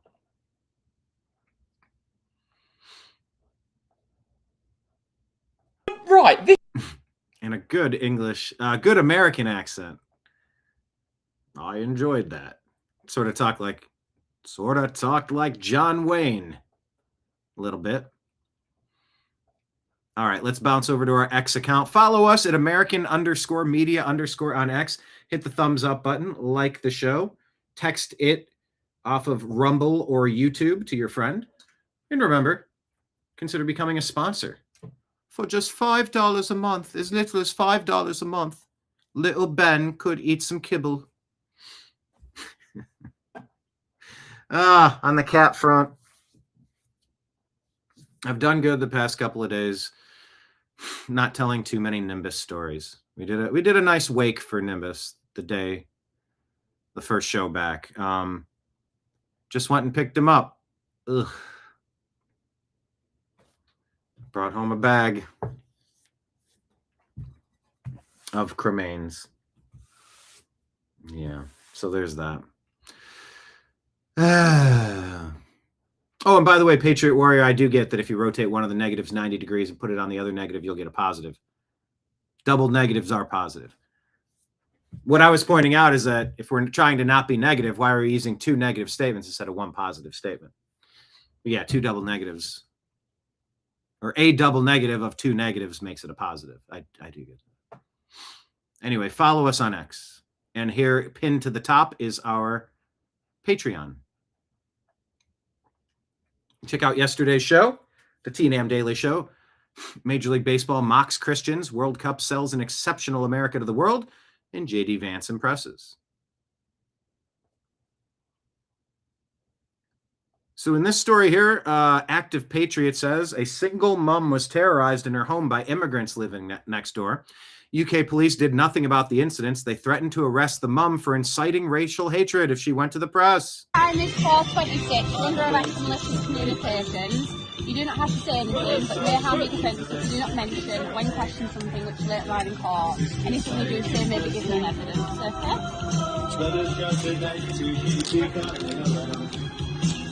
There is a little bit too much music in here, so we'll just stop it. But we asked Grok if this is true. What do you think Grok said? The video shows UK police of Humberside arresting the journalist who posted the story. His account of the single mother's harassment, police inaction, and threat of arrest for inciting racial hatred if she spoke to the press comes directly from her contacting him. Similar unverified claims circulate in UK discourse on immigration and speech policing. No mainstream outlet has independently confirmed the mother's specific case yet. The arrest footage and reports align with what is described. More evidence is needed for full verification. Okay. And like I've told you 1,000 times, I share stories with you. I don't know if any of this stuff is real. Please do your own research. I start with the assumption that what I'm looking at is not real, and I work my way backward, as you should do as well. But it sort of kind of seemingly aligns. Now, J.D. Vance has been out there on a press tour talking about all sorts of things, including the Iran deal, that if he wasn't in charge of it, he was one of the key figures tasked with sorting it out. And here's the marching. J.D., I know you have your eyes on 2028, but little Marco with his dainty little hands doing a lot of people say a kick-ass job as Secretary of State. If you want to be my heir apparent, go negotiate Iran and go on The View. If you're tough enough for The View, you're tough enough for Iran. And so he's been going around for a week. He's been all over the place. And so JD at a press conference was asked about, well, you know, why are you doing it? What's your experience? I've seen some progressive criticism. Oh, the volume is up. I guess it's a little quiet, but we'll take a listen. I've seen some progressive criticisms of me personally saying, what experience does the Vice President of the United States have with hostile, high-stakes negotiations? And I would point those progressive critics to the fact that just 2 days ago, I spent over an hour on The View. So I actually have great experience in very hostile negotiations, and I've used that. I mean, look, Joy Behar is way tougher than the Iranians, and she and I are best friends now. So we're going to get to a good place here. We're going to get to a good place. We're already at a good place. It's just seen some. Me and Joy Behar are best friends now. Kind of funny. But let's take a listen what Joy Behar had to say. Danny D. Urbina put this out. Take a watch. Well, listen, he talked about his giant head for a while. I enjoyed that. All right. And then he sat down with a joke. I thought it was pretty good that his press team told him that this was a table of MAGA Republicans. Yeah, that was funny. All right. Let's get into your... and then apparently I'm getting a note here. You told him during the break that he should run for president because he has a good vibe. I think that even though for a Republican, mind you, I'm not a Republican. Yes, you're not turning. I think possibly I voted for Michael Bloomberg once for mayor, who was supposedly. Yeah, you always liked Bloomberg. Supposedly he was a Republican. He's not a Republican. I don't mind a Republican on the city level because it needs a little discipline. But on the national level, I want somebody with a good heart. And those are more in the Democratic Party, in my opinion. They care about the poor. They help people. The Republicans. No, they do not. They try to keep them oppressed forever so that you can be their constant savior, which does more to harm them than tough love ever has. That's called parenting. Tough love is actual parenting when you care. Keeping people in the homeless industrial complex so you can get your phantom voters, your ghost voters, to flip elections and flip the country. No. That's not good. You're getting resources, but they're not going to the right people. The Somalians are stealing how many tens of billions of dollars up in Minneapolis over how many years? No, that doesn't make Democrats better people. It's fake compassion that sells you a line of horse pucky, I tells you. The Republican Party is much more about saving taxes for rich people. Oh, shut up. I'm not a Republican. It is not. One thing he said backstage, I think he said it a couple times today, was that he was more nervous coming on The View than he was for the vice presidential debate against Waltz. Well, he should be because we're, the other girls have many receipts. Yes. Sonny, she's got all the receipts, Oh, good grief. Sonny's got loads of crap. Yes, absolutely. And Sarah likes to, bring in the kids, which is always like a low blow, and they get scared of that. But sincere, I thought she did a good job with that. Truthfully, as I said to you in the beginning of this conversation, I don't think that he's a bad guy. So if he runs against, say, Gavin Newsom, that'll be an interesting debate to see those two because they're both intelligent. Well, one of them's intelligent. One of them's a sociopath. But she thinks J.D. Vance has a good vibe and he's intelligent. She doesn't believe he's a bad guy. That's something.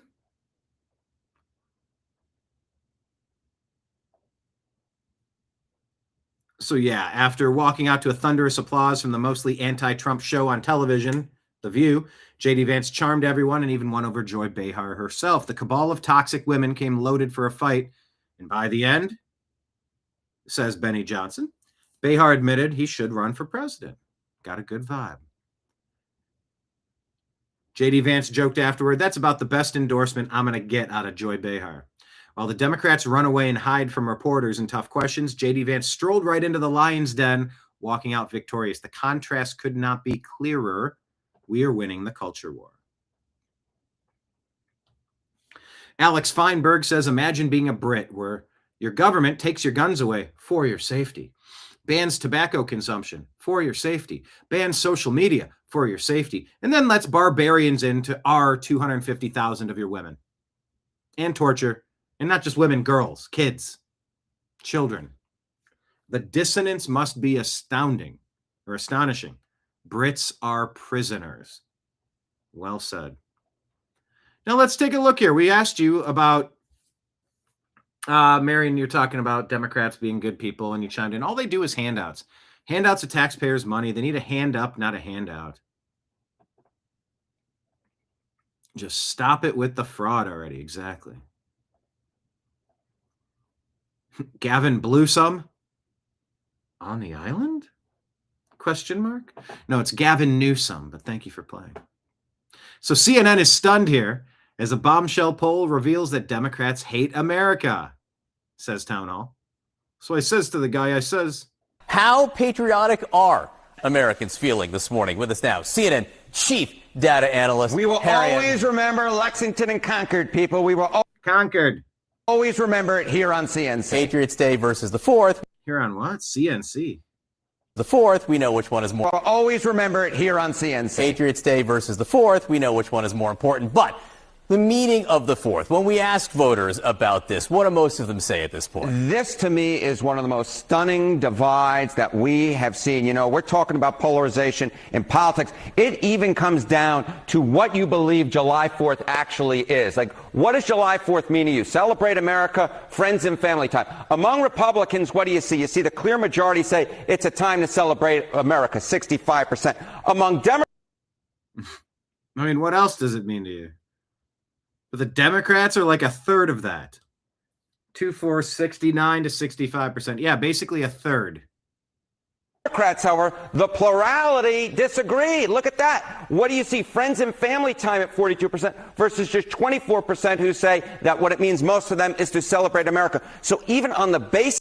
I guess I'm comparing 42 to 65, so it's 23 points lower. Sorry, I was looking 65 to 23. It's a question of what July 4th means to you. We have Republicans on one end saying celebrate America, more of them say that, and Democrats on the other end saying that it means more to them to have time with friends and family. What do they say about the flag? Yeah, okay, so... what do they say about the flag? Even on the basic level of flag, look at this. Look at how we have an increasing polarization on this issue. We'll display the flag on July 4th, the American flag. Back in July of 2001, look at this. You had 68% of Republicans, 65% of Democrats saying that they would, in fact, display the flag on July 4th. You come over to this side of the screen, Republicans basically are where they were 25 years ago, right? 64%. But look at that Democratic percentage, absolutely plummeting. Just 27% of Democrats say they will, in fact, display the flag on July 4th. Yeah, well, you know what? Most of the Democrats are illegal aliens. You want your 19% approval, 40 million people let in by the deep state illegally into this country? Why would they fly the flag of a nation they don't give a shit about? They're not American. Democrats and Republicans in different camps, even on the simple question of displaying the flag on July 4th, a polarization, a split that simply put did not exist a generation ago. What about the sloganeering about proud to be an American? Okay, what about this idea? Are you proud to be an American? Extremely or very proud to be an American? Again, look at this divide, a growing divide on this question. Back in January of 2001, 90% of Republicans, 85% of Democrats. This was after a very contentious 2000 election, keep in mind, right, with George W. Bush coming into the White House. By the way,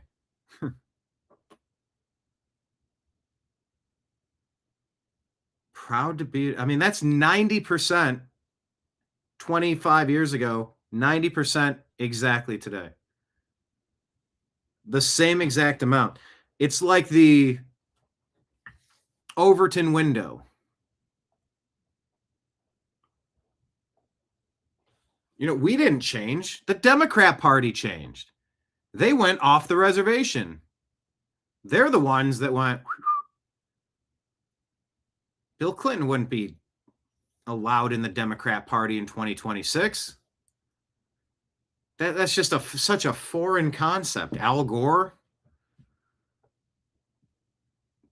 No, it's the radical Marxists of Obama, then Obama's deep state derailing Trump, and then Obama's puppet Joe Biden.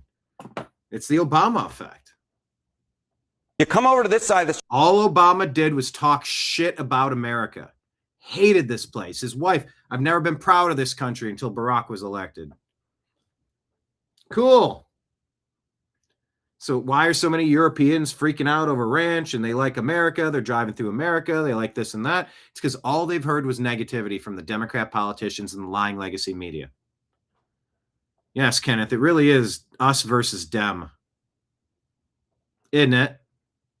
Screen in 2026. Look at this. Again, the Democratic percentage absolutely plummets to just 29% of Democrats say they're extremely or very proud to be an American. That Republican percentage, the exact same, 90 and 90. The Democratic percentage, what is that? That's basically a third of the level that it was just 25 years ago. I think you're right to point out this was a time when Democrats might have been feeling badly about the course of the country. Still, 85% said they were proud to be American. Something's changed. Something has absolutely changed, despite the fact a contentious time then, a contentious time now, and yet Democrats, that extremely very pride number has absolutely plummeted.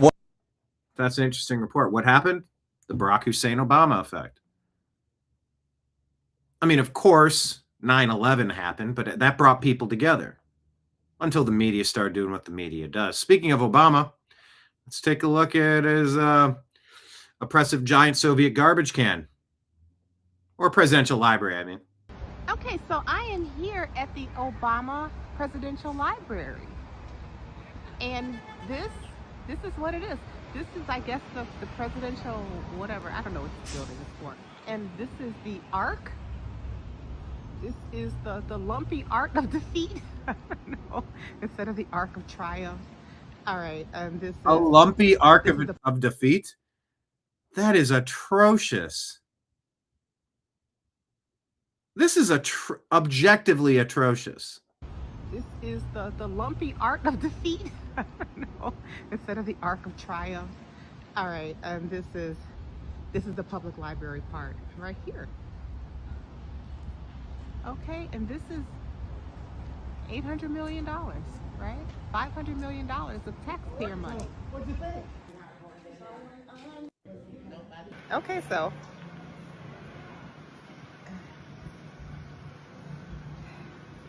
Oh, it's open $800 million. Chicago is famous for our architecture. And this is what they came up with. Okay, so how much of that money got pilfered?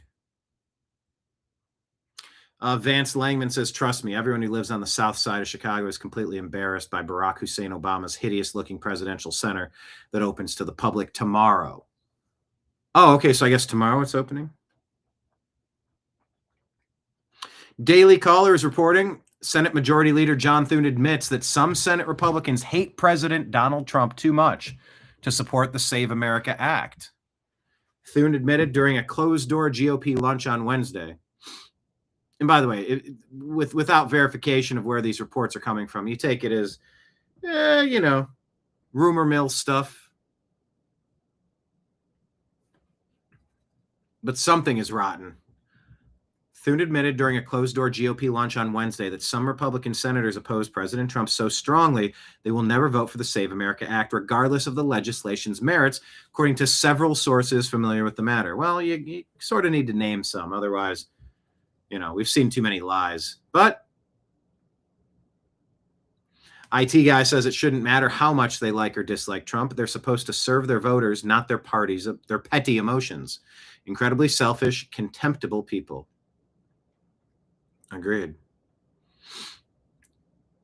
Well, let's go from one blue city to another. Let's check out let's check in on downtown Minneapolis. These new valuations are being described to me as terrible.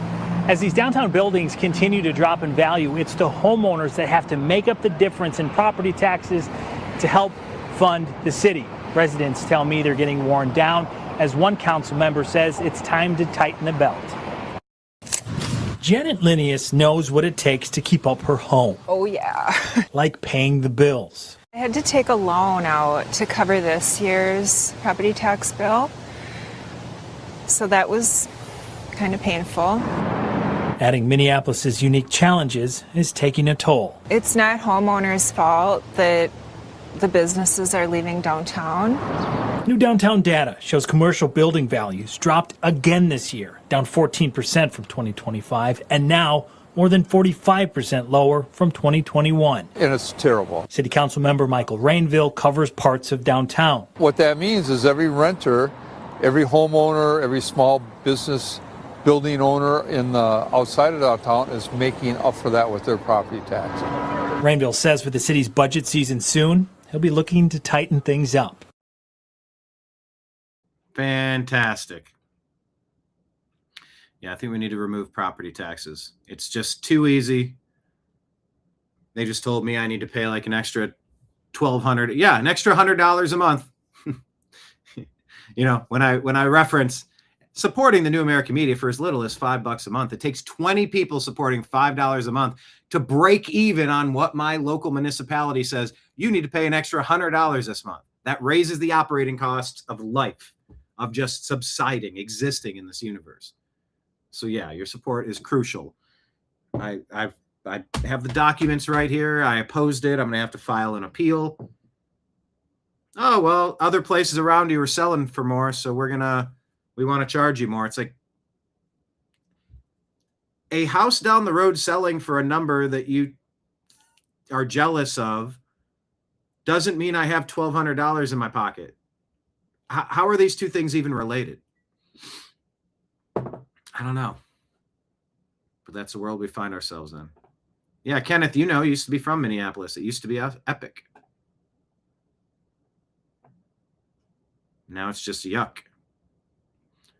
Also in Minnesota, how bad are things exactly? Stuart Varney.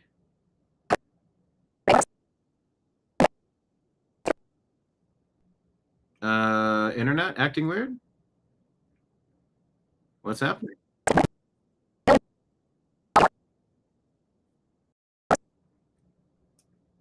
Is my doing this? Omar that was supposedly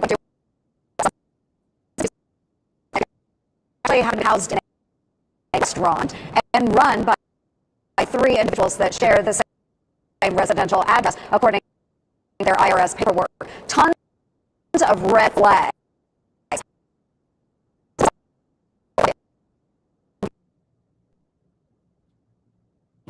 Okay, we see other coming directly from members of Congress where it seems fraud is being perpetrated as well. So I do, and fortunately, the House is now again, this is how easy has been flowing to bad actors in Minnesota. Well, cool. But is anyone going to get indicted?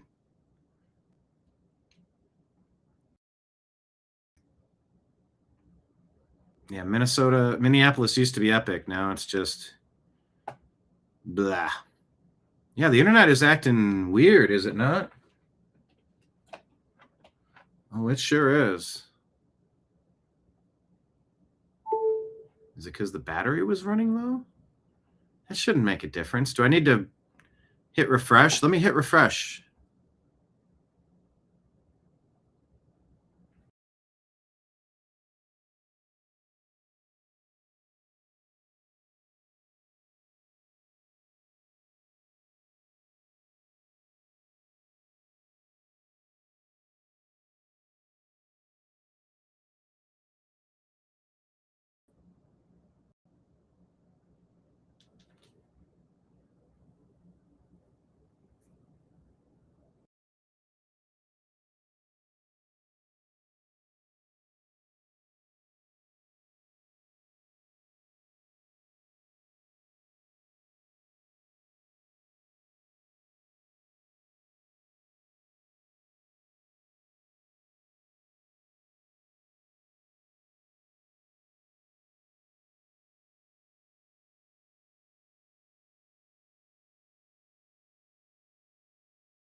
Okay. Are we live? Are we back? Are you here? Can you hear me? Oh, where art thou? What'd you say in chat? It looks like we're watching an episode of Lost. All right, let's see. Are we back? Trying to check on YouTube. It's just... Oh, okay. Yes, it is showing us back. Are we live? Are we back? Are you here? Can you hear me?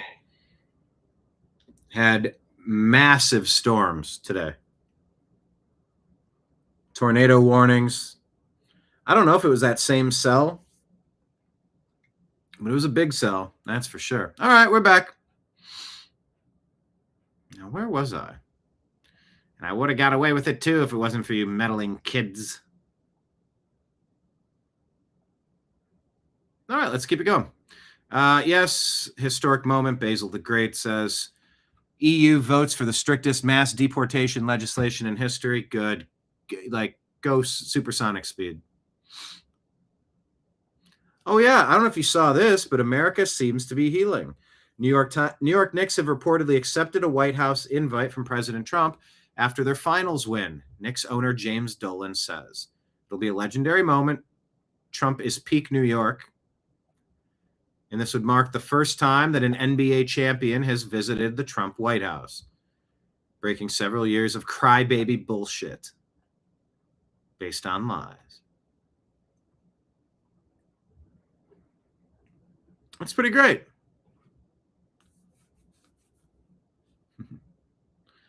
Coming soon, coming soon. 2017-2018 Warriors did not visit. The 2019 Raptors did not visit. 2020 Lakers did not visit. The 2025 Thunder did not visit. America is healing.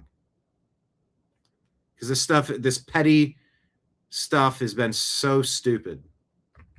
But America is healing. Let's get on with it. Okay. Let's check in. All this Epstein stuff. Well, Epstein hated Trump and Trump hated Epstein. Like they weren't best friends. Years trying to tie the president to Jeffrey Epstein. You even heard it this week, claiming they were best friends for years. Only now records actually show that Epstein hated the president, because he turned him into the cops.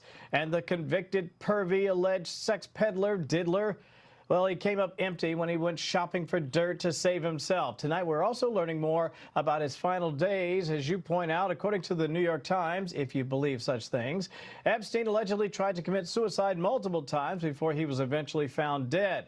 FBI agents said his cell was filled with ropes and sheets and other linens. Years trying to tie. Huh.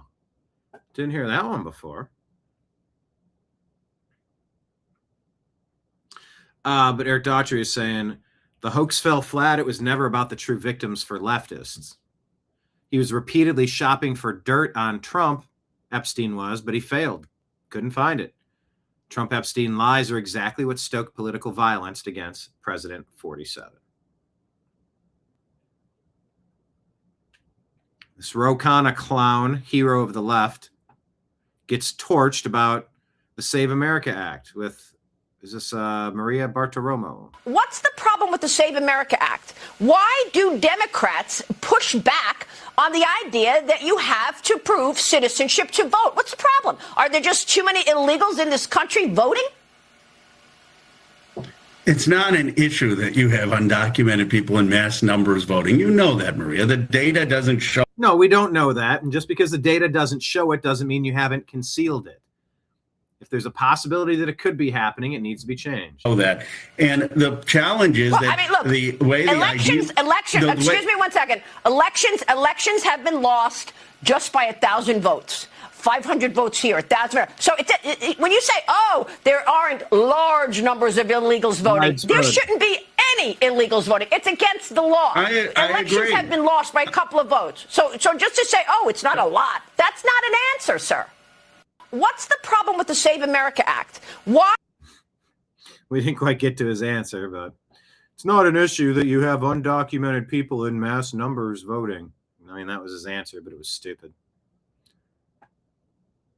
Sammy says, this morning I appeared on Good Morning Britain in a live interview about the grooming gangs. Before I went on air, I was told not to mention the race of the perpetrators. I, of course, didn't listen. I have now received an apology from the editor. My interview is below. 8 minutes. I'm not going to play it, but you should watch it. Nick Sorter says the Lincoln Memorial reflecting pool is under increased National Guard and Park Police patrol amidst leftist threats to sabotage the pool. American workers are pushing around the clock to finish the pool by July 4th, but liberals have vested interest in destroying it for some reason. Yeah, it's just they get off on destruction. They're not builders, they're destroyers. They're not builders, they're not protectors, they're rioters. It is truly a shame how much these people want our country to be embarrassed on a world stage. Absolute traitors. That bird, that pigeon's to blame. The UK new Defense Secretary Dan Jarvis shows support for Ukraine's military investment plan at the NATO Defense Summit, saying, quote, Ukraine are counting on us to keep them going. We cannot and will not let them down. Please just stop fighting. HJB News says in England, police now punch members of the public in the face while they're handcuffed. Ooh. Ja, hoe ze zien jou zeggen. Hoe ze zien jou zeggen. Ooh. Already handcuffed? That's not good. Tommy Robinson says that Spain now has 10 million immigrants, nearly 20% of their population. He calls their leader Dirty Sanchez has decided to fast track another 500,000. Only Vox ES can save Spain. Okay. Rupert Lowe, MP, says there's complete silence from the BBC on our gang inquiry report. A truly despicable organization, and it's moments like this where I don't regret not getting that TV show on the BBC, All American Conspiracy, with myself and John B. I was in development on that, and I don't think BBC was the right company to partner with. I mean, obviously it wasn't because we didn't. I remember when they asked who I was voting for in 2016, and the look of shock and horror and disgust when I was voting for Trump, easy. It's not even, come on, nobody would vote for Hillary. You're like, we're voting for Hillary. I'm voting for Hillary. I'm voting for Hillary. I'm like, who are you people? Where do you come from? Why would you do that? Does Nick the Sorter have OCD? Yeah, he's got to sort everything. Sushi side dish. Suicide? Sushi side? Sushi side? Marion says Maria is smart, but her voice is so scratchy, high-pitched. It really is. Insane in the Spain brain. Insane in the brain. It's more like insane in the brain.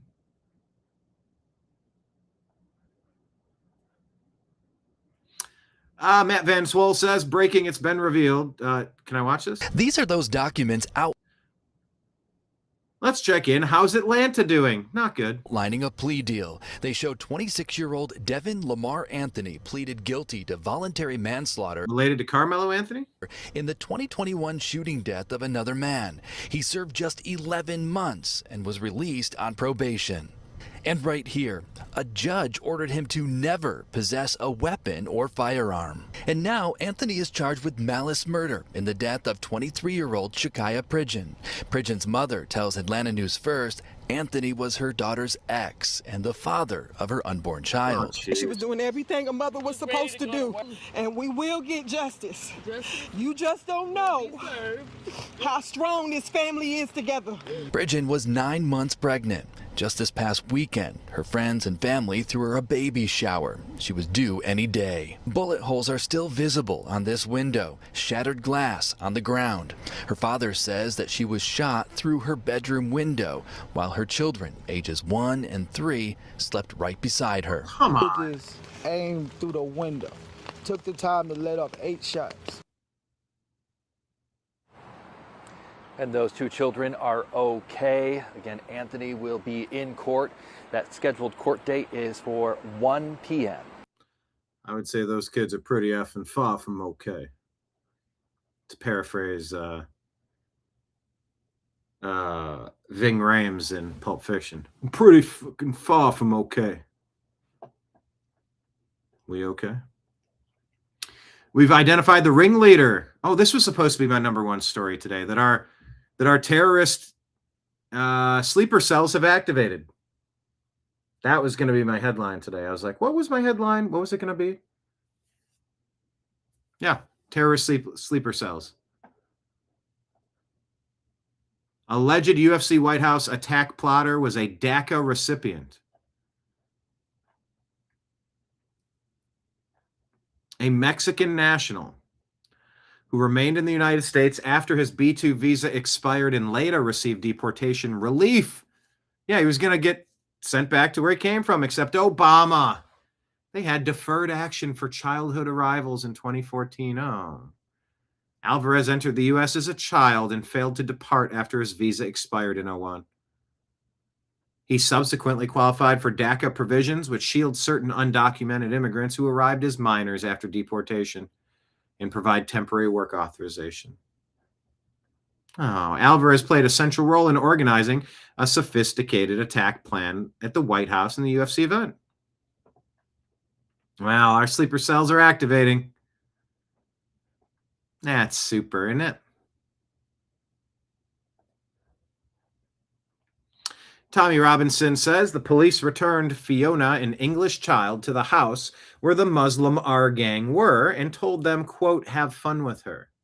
Not one officer has ever faced trial, not one politician, not one social worker. This is insane. Come on, England.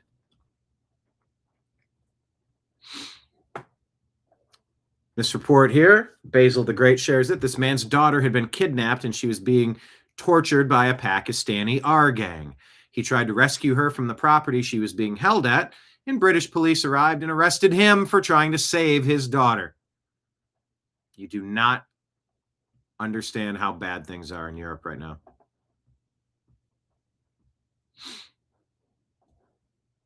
If you want to read about the twisted life of the teacher who K'd his adopted son, we covered this guy and his partner. These two men who did unspeakable, torturous, disgusting, demonic acts to that adopted child and took his life. If you want to read about it, it's right there. Scott Pressler says, wow, President Trump just said he will not approve FISA unless the Save America Act is attached to it. I think I have Mr. Ben hair floating. I really need to wash my hands because I'm allergic to cats. That's such an interesting component to this story, isn't it? Me, the cat guy. I used to be called the Cat Whisperer. That was one of my nicknames in Los Angeles. The Cat Whisperer. President Trump says he will not approve FISA unless the Save America Act is attached to it. Trump is playing hardball. He says the Republicans agreed with Democrats to remove very fair and talented William Pulte from serving as acting DNI in return for getting FISA approved by the Democrats. However, the Republicans moved so fast with the hearings of the great Jay Clayton, current U.S. Attorney for the Southern District of New York, that Pulte would be gone before the Democrats would vote on FISA. Now, the Democrats are saying they will vote against FISA. So the Republicans wound up having fulfilled their commitment, but Democrats broke the deal. In addition, the newly nominated U.S. Attorney Jamie McDonald must be confirmed in blue-slipped because of the ridiculous views of the Republicans on blue-slipping. Democrats are often willing to nix it. I may not be able to get the extraordinary Sullivan and Cromwell partner Jamie approved, and I don't want to take Jay Clayton away from the great job he's doing until Jamie is in place. Therefore, to add a slight bit of intrigue, but for the good of the nation and the people of our country, I will not approve FISA without the Save America Act being attached with it, going along with it. Not complicated, actually. The Republicans fell into a trap. Regarding the approval of our great patriot, Jay Clayton, we are canceling the Senate hearing, re-DNI today, and will not be going forward until Jamie McDonald is approved to be U.S. Attorney. In the meantime, Bill Pulte will remain as the acting director of national intelligence. Thank you for your attention to this matter, President Donald J. Trump. More Bill Pulte. Careful what you wish. Careful what you wish for. Mays reminds us, hey, everybody, check out how incredibly idiotic Anderson Cooper, who I met at that same Piers Morgan event, I believe, how incredibly idiotic Anderson Cooper and Kara Swisher are. January 2025, after Elon Musk put out some posts bringing attention to the grooming gang scandal in the UK, Anderson Cooper claims that Musk was dredging up a decades-old scandal in which only about 1,400 kids were abused, tortured. Oh, well, only 1,400 indigenous Brits. Yeah, it's just 1,400 of them. Swisher said that Musk was meddling and put out misinformation because he wanted attention. I'm sure they will both apologize. Scandal over years of child sex abuse by gangs of men in a town in the north of England. In a 2014 report, it was found that about 1,400 kids had been abused by gangs of men in the northern English town of Rotherham, beginning in 1997, lasting more than a decade. Today, Keir Starmer, the British Prime Minister, responded by suggesting that Musk was, quote, spreading lies and misinformation. He's taking his show on the road. That's really what he's doing. And so he's meddling and putting out misinformation and doing all kinds of things that he's done here and seeing if the same tricks work elsewhere. And they often do, actually. Musk's toxic noise is the point. With Musk, yes. Toxic noise is the point. Yes, it is. Yes, it is. That's his brand now? No, it's just he creates all kinds of, it's sort of the flood the zone thing that Steve Bannon kind of perfected. You flood the zone with misinformation, and there's a little bit of real information in there, or discontent. People in Britain are worried about this topic. And then you make it a mess. And then you say something so outrageous that people then respond. And then they're on your agenda and not vice versa. So today, all the European leaders obviously coordinating. It felt like a coordinated effort. We're trying to push back on him. But now he's the story, which is how Elon Musk likes it. He's an attention span. Is there a business reason to get involved in British politics or politics in Europe? It's about control. Yeah, if he can have control, get rid of regulation. I think that's part of the thing. And I think he just likes it now. This is what amuses him. He's obviously not paying attention to Tesla. Well, they have better models. Is he running? I mean, how can he be running all these companies? He's not. He's not. No, there's a very good executive at SpaceX. There's executives at Tesla. And by the way, Tesla's falling behind BYD and other things in terms of innovation and new products. And that's why its sales are off for the first time. Its global sales are down. Yeah. Global sales might be down because of your coordinated hit jobs on him. Your smear campaigns when he's out there trying to protect people from being abused, and you're enabling it. You're enablers. You're co-conspirators. You scum, CNN. You scum.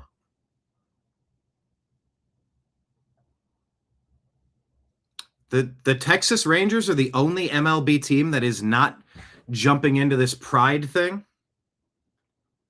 I keep hearing that. That's apparently actually true. Pride Night this week, they're hosting Faith and Family Night instead. Oh. And Florida's Attorney General posting on X, MLB will be hearing from his office soon. Harris? Wow. So gay, but not Christian. Civil rights, but no religious freedom. Pride Night. Major League Baseball's got a real big problem on their hands. Yeah, CNN investigated, then tested the color and quality of the reflecting pool water more than they've spent time on the billions of fraud happening in states like Minnesota and California. That should tell you everything you need to know about the hacks that they are. I'm not even going to play this, but you get it.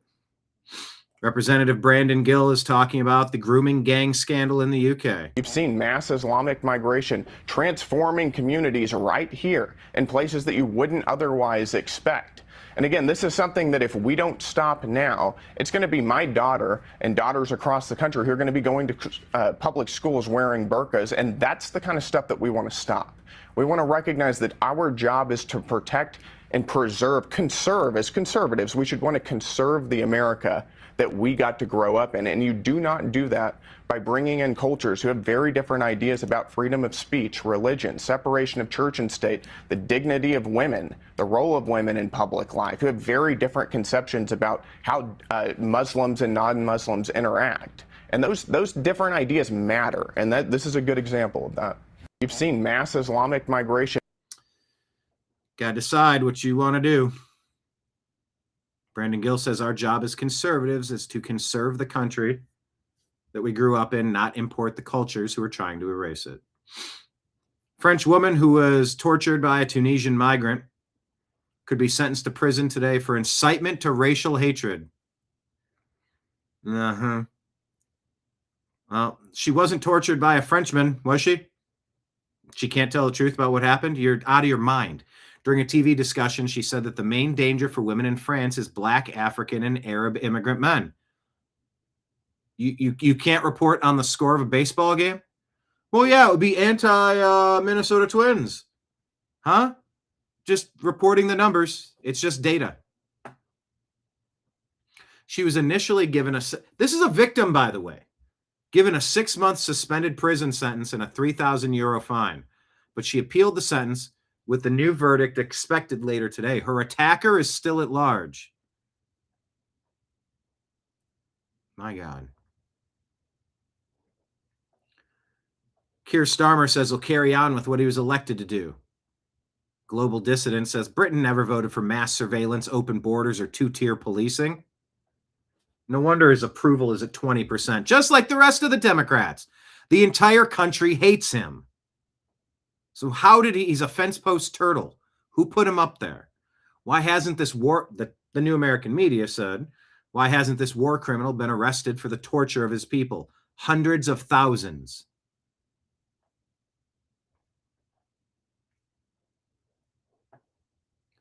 This lady's laughing about 250,000 girls AR'd in the UK. Is this real? The Rape Gang Inquiry report is out. And I'm going to try not to laugh. You're going to try not to laugh. It feels mean.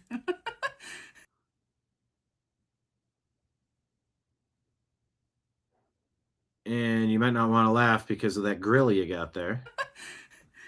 I haven't read the whole thing. It's 219 pages. So I don't know what I'm talking about. However, it's only just come out a couple of hours ago. Yeah, try not to laugh about 250,000 European girls getting abused, tortured. So corrupted by suicidal empathy that she's laughing at the atrocities committed against little girls. Maybe there's more context here, but that is just not a good look. Kenneth, my dirty laundry has launched a smear campaign against me. Well, happens to the best of us. Residents are speaking out at Rochester Public School as they vote to add a Muslim holiday, Eid al-Adha, to the school calendar. Christmas break became winter break. Easter break became spring break. Yet this Muslim holiday is to be an official school holiday? This is an abomination, one speaker said. If religious accommodation is important, then equal consideration should be given to all faith communities, said another. Then the board approved adding Eid al-Adha to the calendar in a 4-1 vote. What are you doing?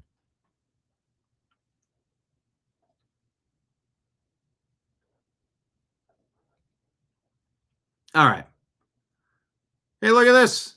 I shared this. We talked about Patriot Warrior. Look at this. We got onions. We've shared this on TNAM Grow Something and TNAM Food and Drink, 2 of our Facebook groups. Please join them.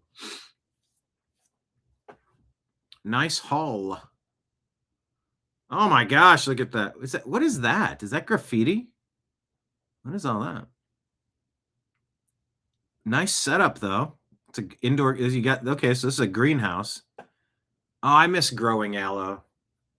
I used to grow so much aloe in Los Angeles. Los Angeles. Remember the Alamo?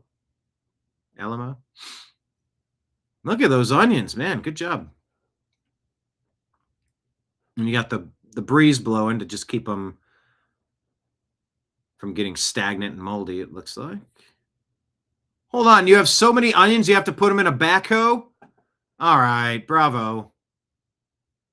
Did someone say onions? Good for you. Is this a different picture? Okay, we saw that. Yeah, okay, good. Yeah, please post pictures of your garden and tag us on X at American_media_. Whew. Check out the onions on that guy. What's your extra beehives? Extra beehives? What are your extra beehives? Hello and goodbye.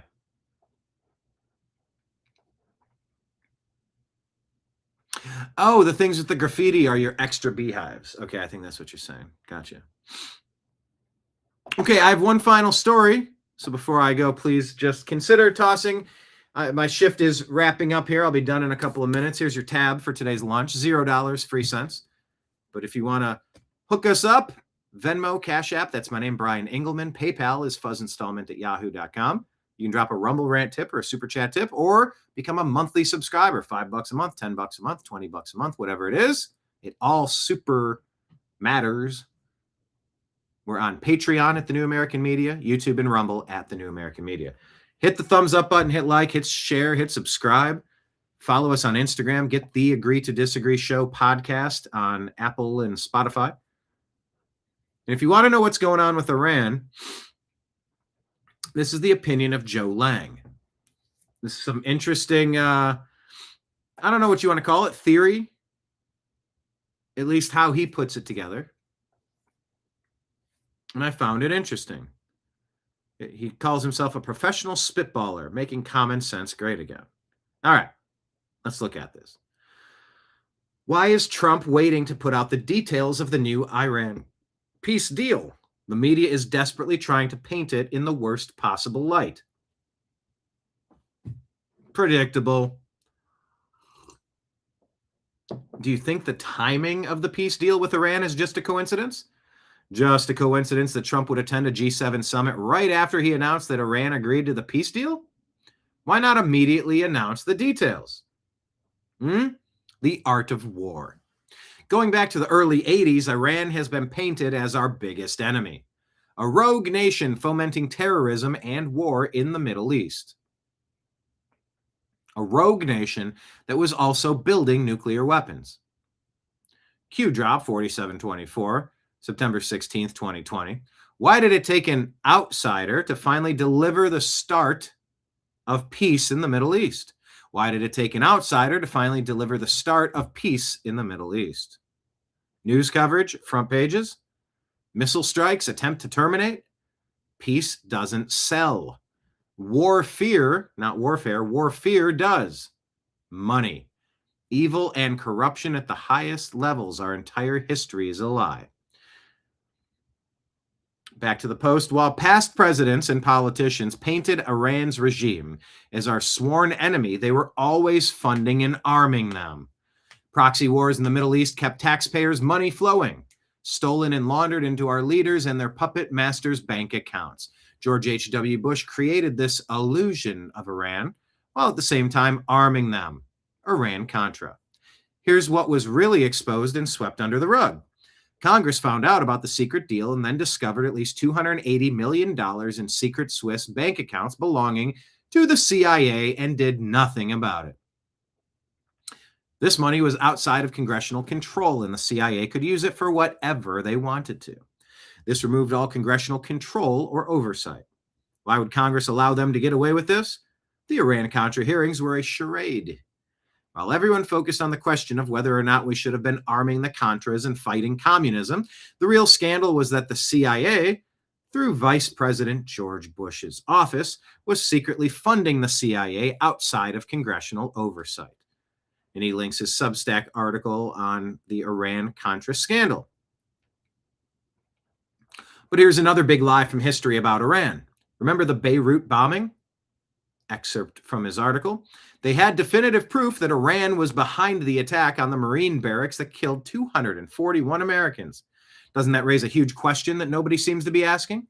If we knew Iran was behind the killing of 241 Marines, why would we be negotiating to sell arms to them just 1 year later?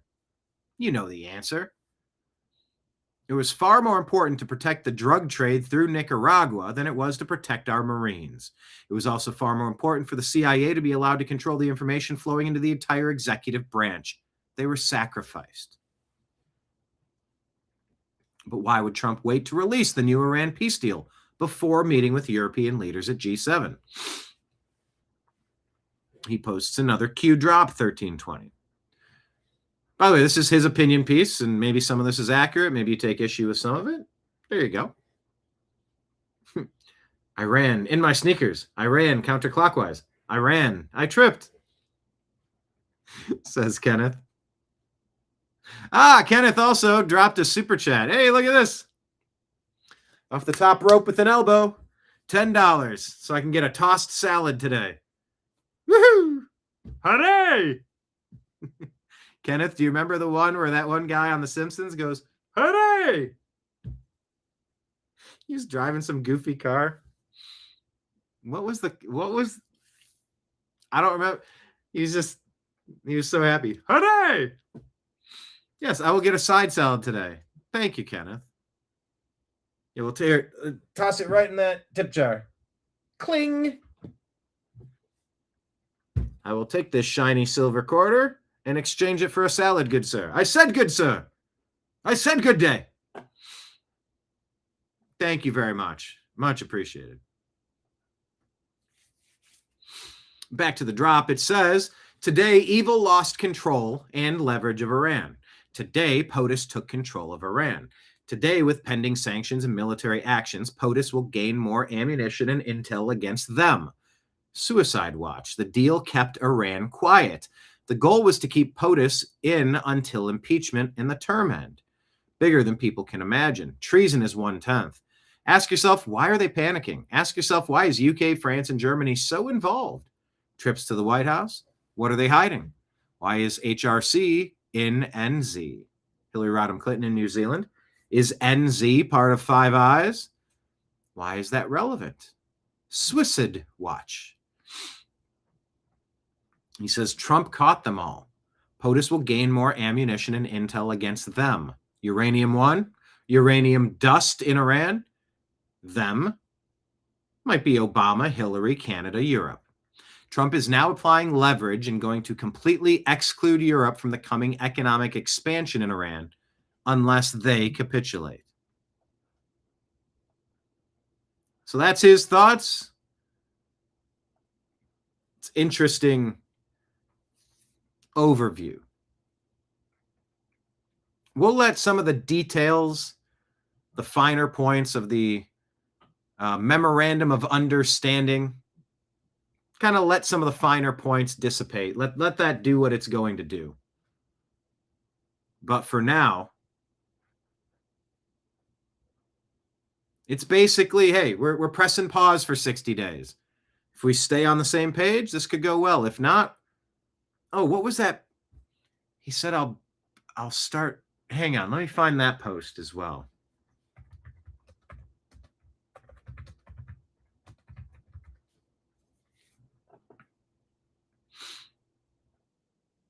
Here we go.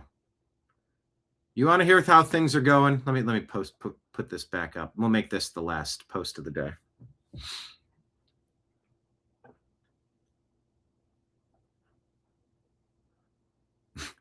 Yeah, I ran, I tripped. Yeah, but you also tipped. I ran and I tipped. I ran and I tripped. Where did you run? I ran for governor. So I ran so far away, couldn't get away. Love that echo flange effect. All right, so look, they got a deal, but this doesn't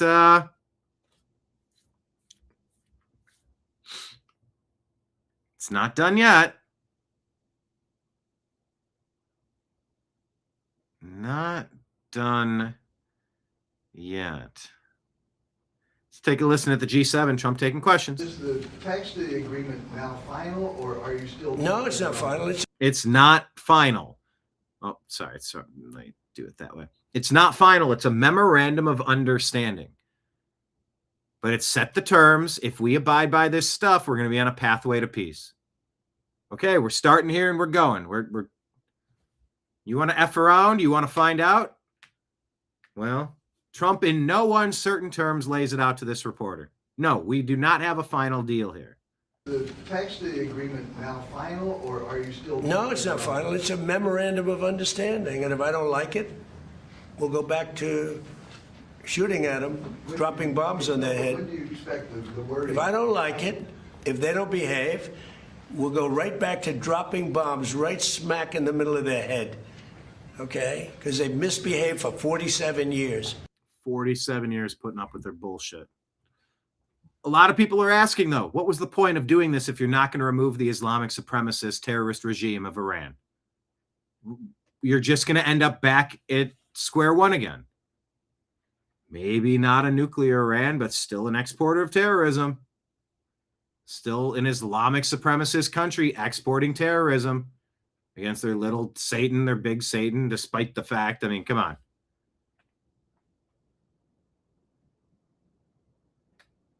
Why are we stopping without changing the regime? We've read the reports of arming the people of Iran and saying, hey, it's your job to overthrow these tyrants. It's our job to take the nuclear weapons and the long-range ballistic missiles away and the Navy away. Go get them. We'll see how this shakes out. I mean, I'm sort of in a watch and see mode. I'm not going to praise it too much. I'm not going to hate on it too much. It's not even a final deal. It's a memorandum of understanding. And if they start messing around, they will find out. They will get bombed right in their heads again. We'll go right back to dropping. If they don't behave, we'll go right back to dropping bombs right smack in the middle of their head. Okay? Because they've misbehaved for 47 years. All right? Does it include? But nobody could have made this deal. I mean, the JCPOA done by Obama, he handed him $1.7 billion in cash, gave him hundreds of millions of dollars, gave him billions and billions of dollars, but he gave him $1.7 billion in cash, green cash from banks, into a Boeing 757 and flew it into Iran. And they stood at the plane. I have pictures of it like, oh my God, look at this money he's giving us. He tried to bribe his way out. I didn't do that. Nobody mentions that. 1.7 billion and hundreds of millions of dollars. They tried to bribe their way out of it. And you know what the Iranians did? They laughed at Obama and they said he's a stupid son of a bitch. Or he's rooting for your team, playing for your team, along with the rest of the globalists. Anyway, you know, you can find people that want to dissect the details of this and, oh, 300 billion, it could be used to feed the poor, to help the homeless. And it's like, it's not US dollars. There's like a consortium of Middle Eastern countries that are going to be chipping in on this. But if Iran meets their benchmarks and abides by the terms, you've essentially become president of Iran. You've set the terms, and you have now set the, I was going to say state policy, but the national policy for one of the biggest pains in the ass to all the neighbors over there. Imagine when you finally get rid of the drug den, the drug house in your neighborhood. All the fights, all the crimes, all the theft, all the burglaries, all the vandalism, all the assaults, the murders, the gunshots, the fires, the trash, the disease that these drug houses bring.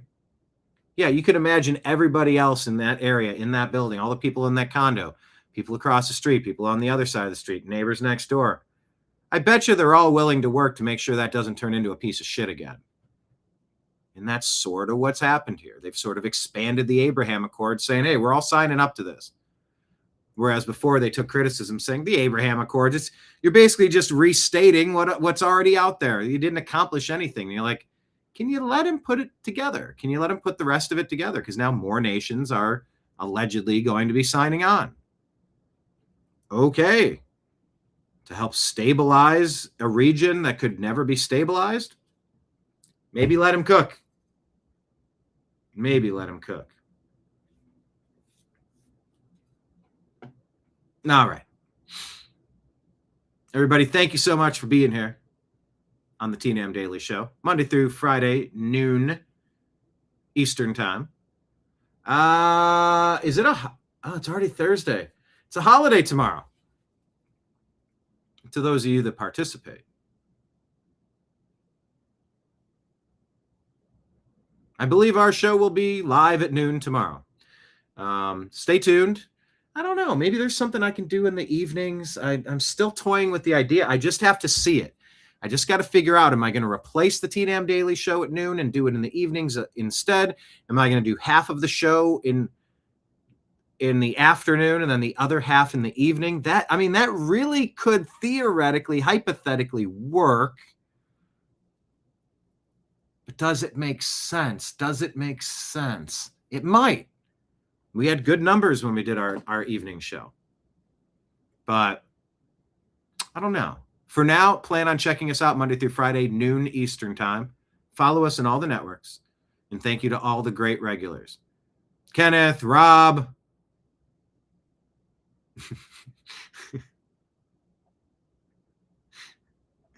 Great show. Thank you, Marion. No, it's not Juneteenth.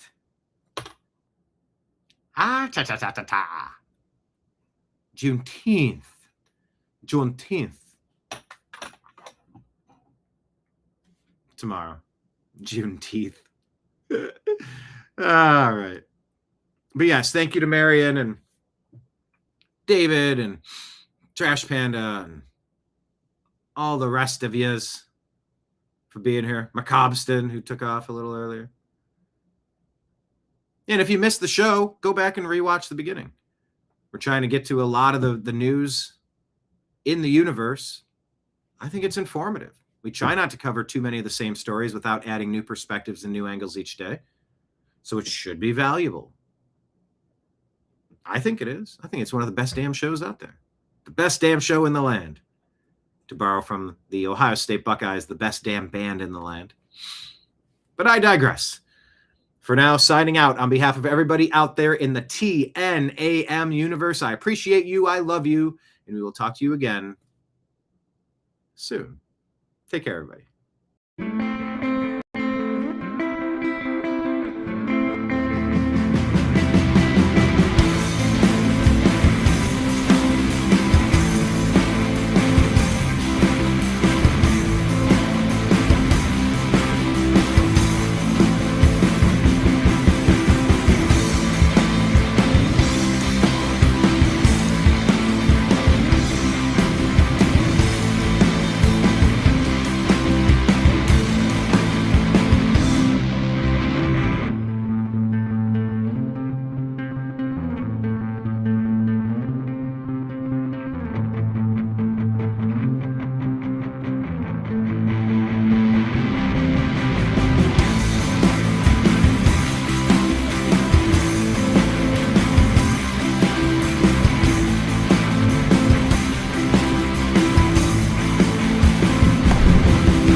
Your guide to the truth.